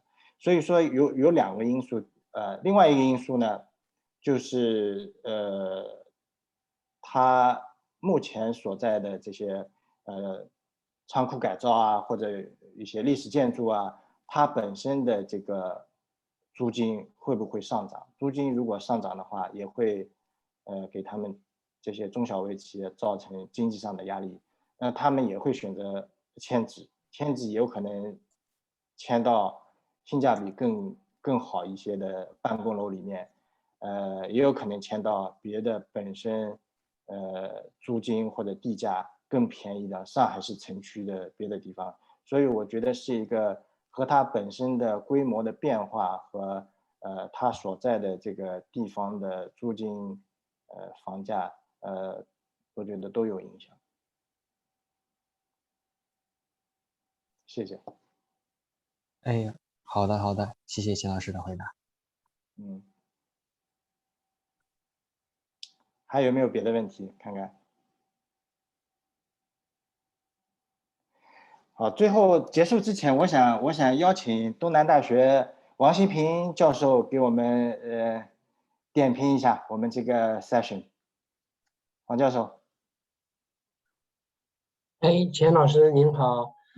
因为时间比较晚了，我想我就不做点评，因为几个环节结束以后都各自进行过一个比较充分的一个讨论，而且前2个环节的主持人估计已经撤退了，我看了一下，也感谢一直坚持在这个环节的，因为我看了一下，主要也都是国内的学生了，所以我就也不用英语了，就首先是感谢我们3个 section 的主持人、发言人，还有一直坚持在线的我们的参与的交流的这个同行。那么我们这个 section 的这个主题呢，应该说一直坚持了好几年，就 ICCCASU 的历届会议都有这个讨论，因为2015年在加拿大第1次会议上，我的发言就是中国在非洲的产业园区。当时呢，那个与会的非洲学者，还有这个包括来自西方的学者，对这个话题也比较关心。我们当时也进行过一些讨论。那么我的一个观点是，那么带动这个非洲地区的发展，它对整个全球的产业结构重构、发展格局的重塑是都有好处的，无论是对西方发达国家、对发展中国家，还是对非洲本身。那么非洲的生产潜能得到充分释放以后，一个呢对全球供应链的优化，第二个呢是对于带动非洲本身的这个发展。那么我们知道，我就经常以索马里来举例的，我也看到过有关报道说，这个日本在索马里的投资，实际上在很大程度上通过提供就业岗位，就让海盗放下了枪支，走进了工厂。那么其实我们中国在海外的园区建设，甚至包括我们在非洲调研也碰到一些美国在 ISI 投资建厂，其实都有类似的效应。所以我们认为，在一带一路沿线，特别是在非洲，那么是一个没有发展起来的区域，如果通过园区建设、产能合作带动它发展以后，自身潜能释放，优化全球供应链，是一个最大的全球发展的一个公约数。所以我们呢也愿意把这个话题继续探讨下去，也跟曹华教授商量过，就是在下一届的时候，如果最好在非洲当地，我们还能继续围绕这个话题做一些研究。那么也欢迎参加这个 section 的学者，包括对这个话题感兴趣的学者，那么我们2年后还可以在非洲，争取在非洲能现场见面。好，谢谢，也谢谢钱老师的主持。好，谢谢黄老师。那么我看到还有一个问题，我看能不能私信答复一下，因为刚刚黄老师建议，黄老师你看是私下答复还是在这个平台？都可以听钱老师听您的。哦，那我们请陈潇同学简单的回答一下这个 chat box 那个留言上面的问题，回答完我们就结束，因为时间最多不能超过75分钟嘛，我看这个 guideline 写的，所以说因为如果再延长下去会影响到别的session， 我们就请陈潇同学简单回答一下。好的，我想就是博拉的这个问题，可能就对应现在的疫情化的这个时代，一波又一波，我觉得可能之后那个生态园区标准它的发展方向，可能就是与这种一个方向是智慧化，一个方向是以人为本吧。以人为本的方向就是包括健康呀、安全管理呀、紧急事件应对啊这种。面向就是疫情新的这个时代的一些相关的标准，我就大概就可能是我的自己的一个想法吧。好，谢谢。那么我们感谢黄教授，感谢各位参与这个 session 的听众我们这个 session 就到这里就结束了，希望你们就是后面还有这些会议的活动，希望你们能够参加。好，谢谢大家，再见。好，钱老师再见。黄老师，我想问一下，有一个最后有个 summary report 是要最后写完发给你是吧？对对对，它有个统一的格式的，对。对，我拿到表格。对，我们每个 section 也有一个。填一下，到时候我填好是发给你是吧 ？OK， 好的，好，谢谢，我们保持联系。好的，保持联系，好，再见。再见。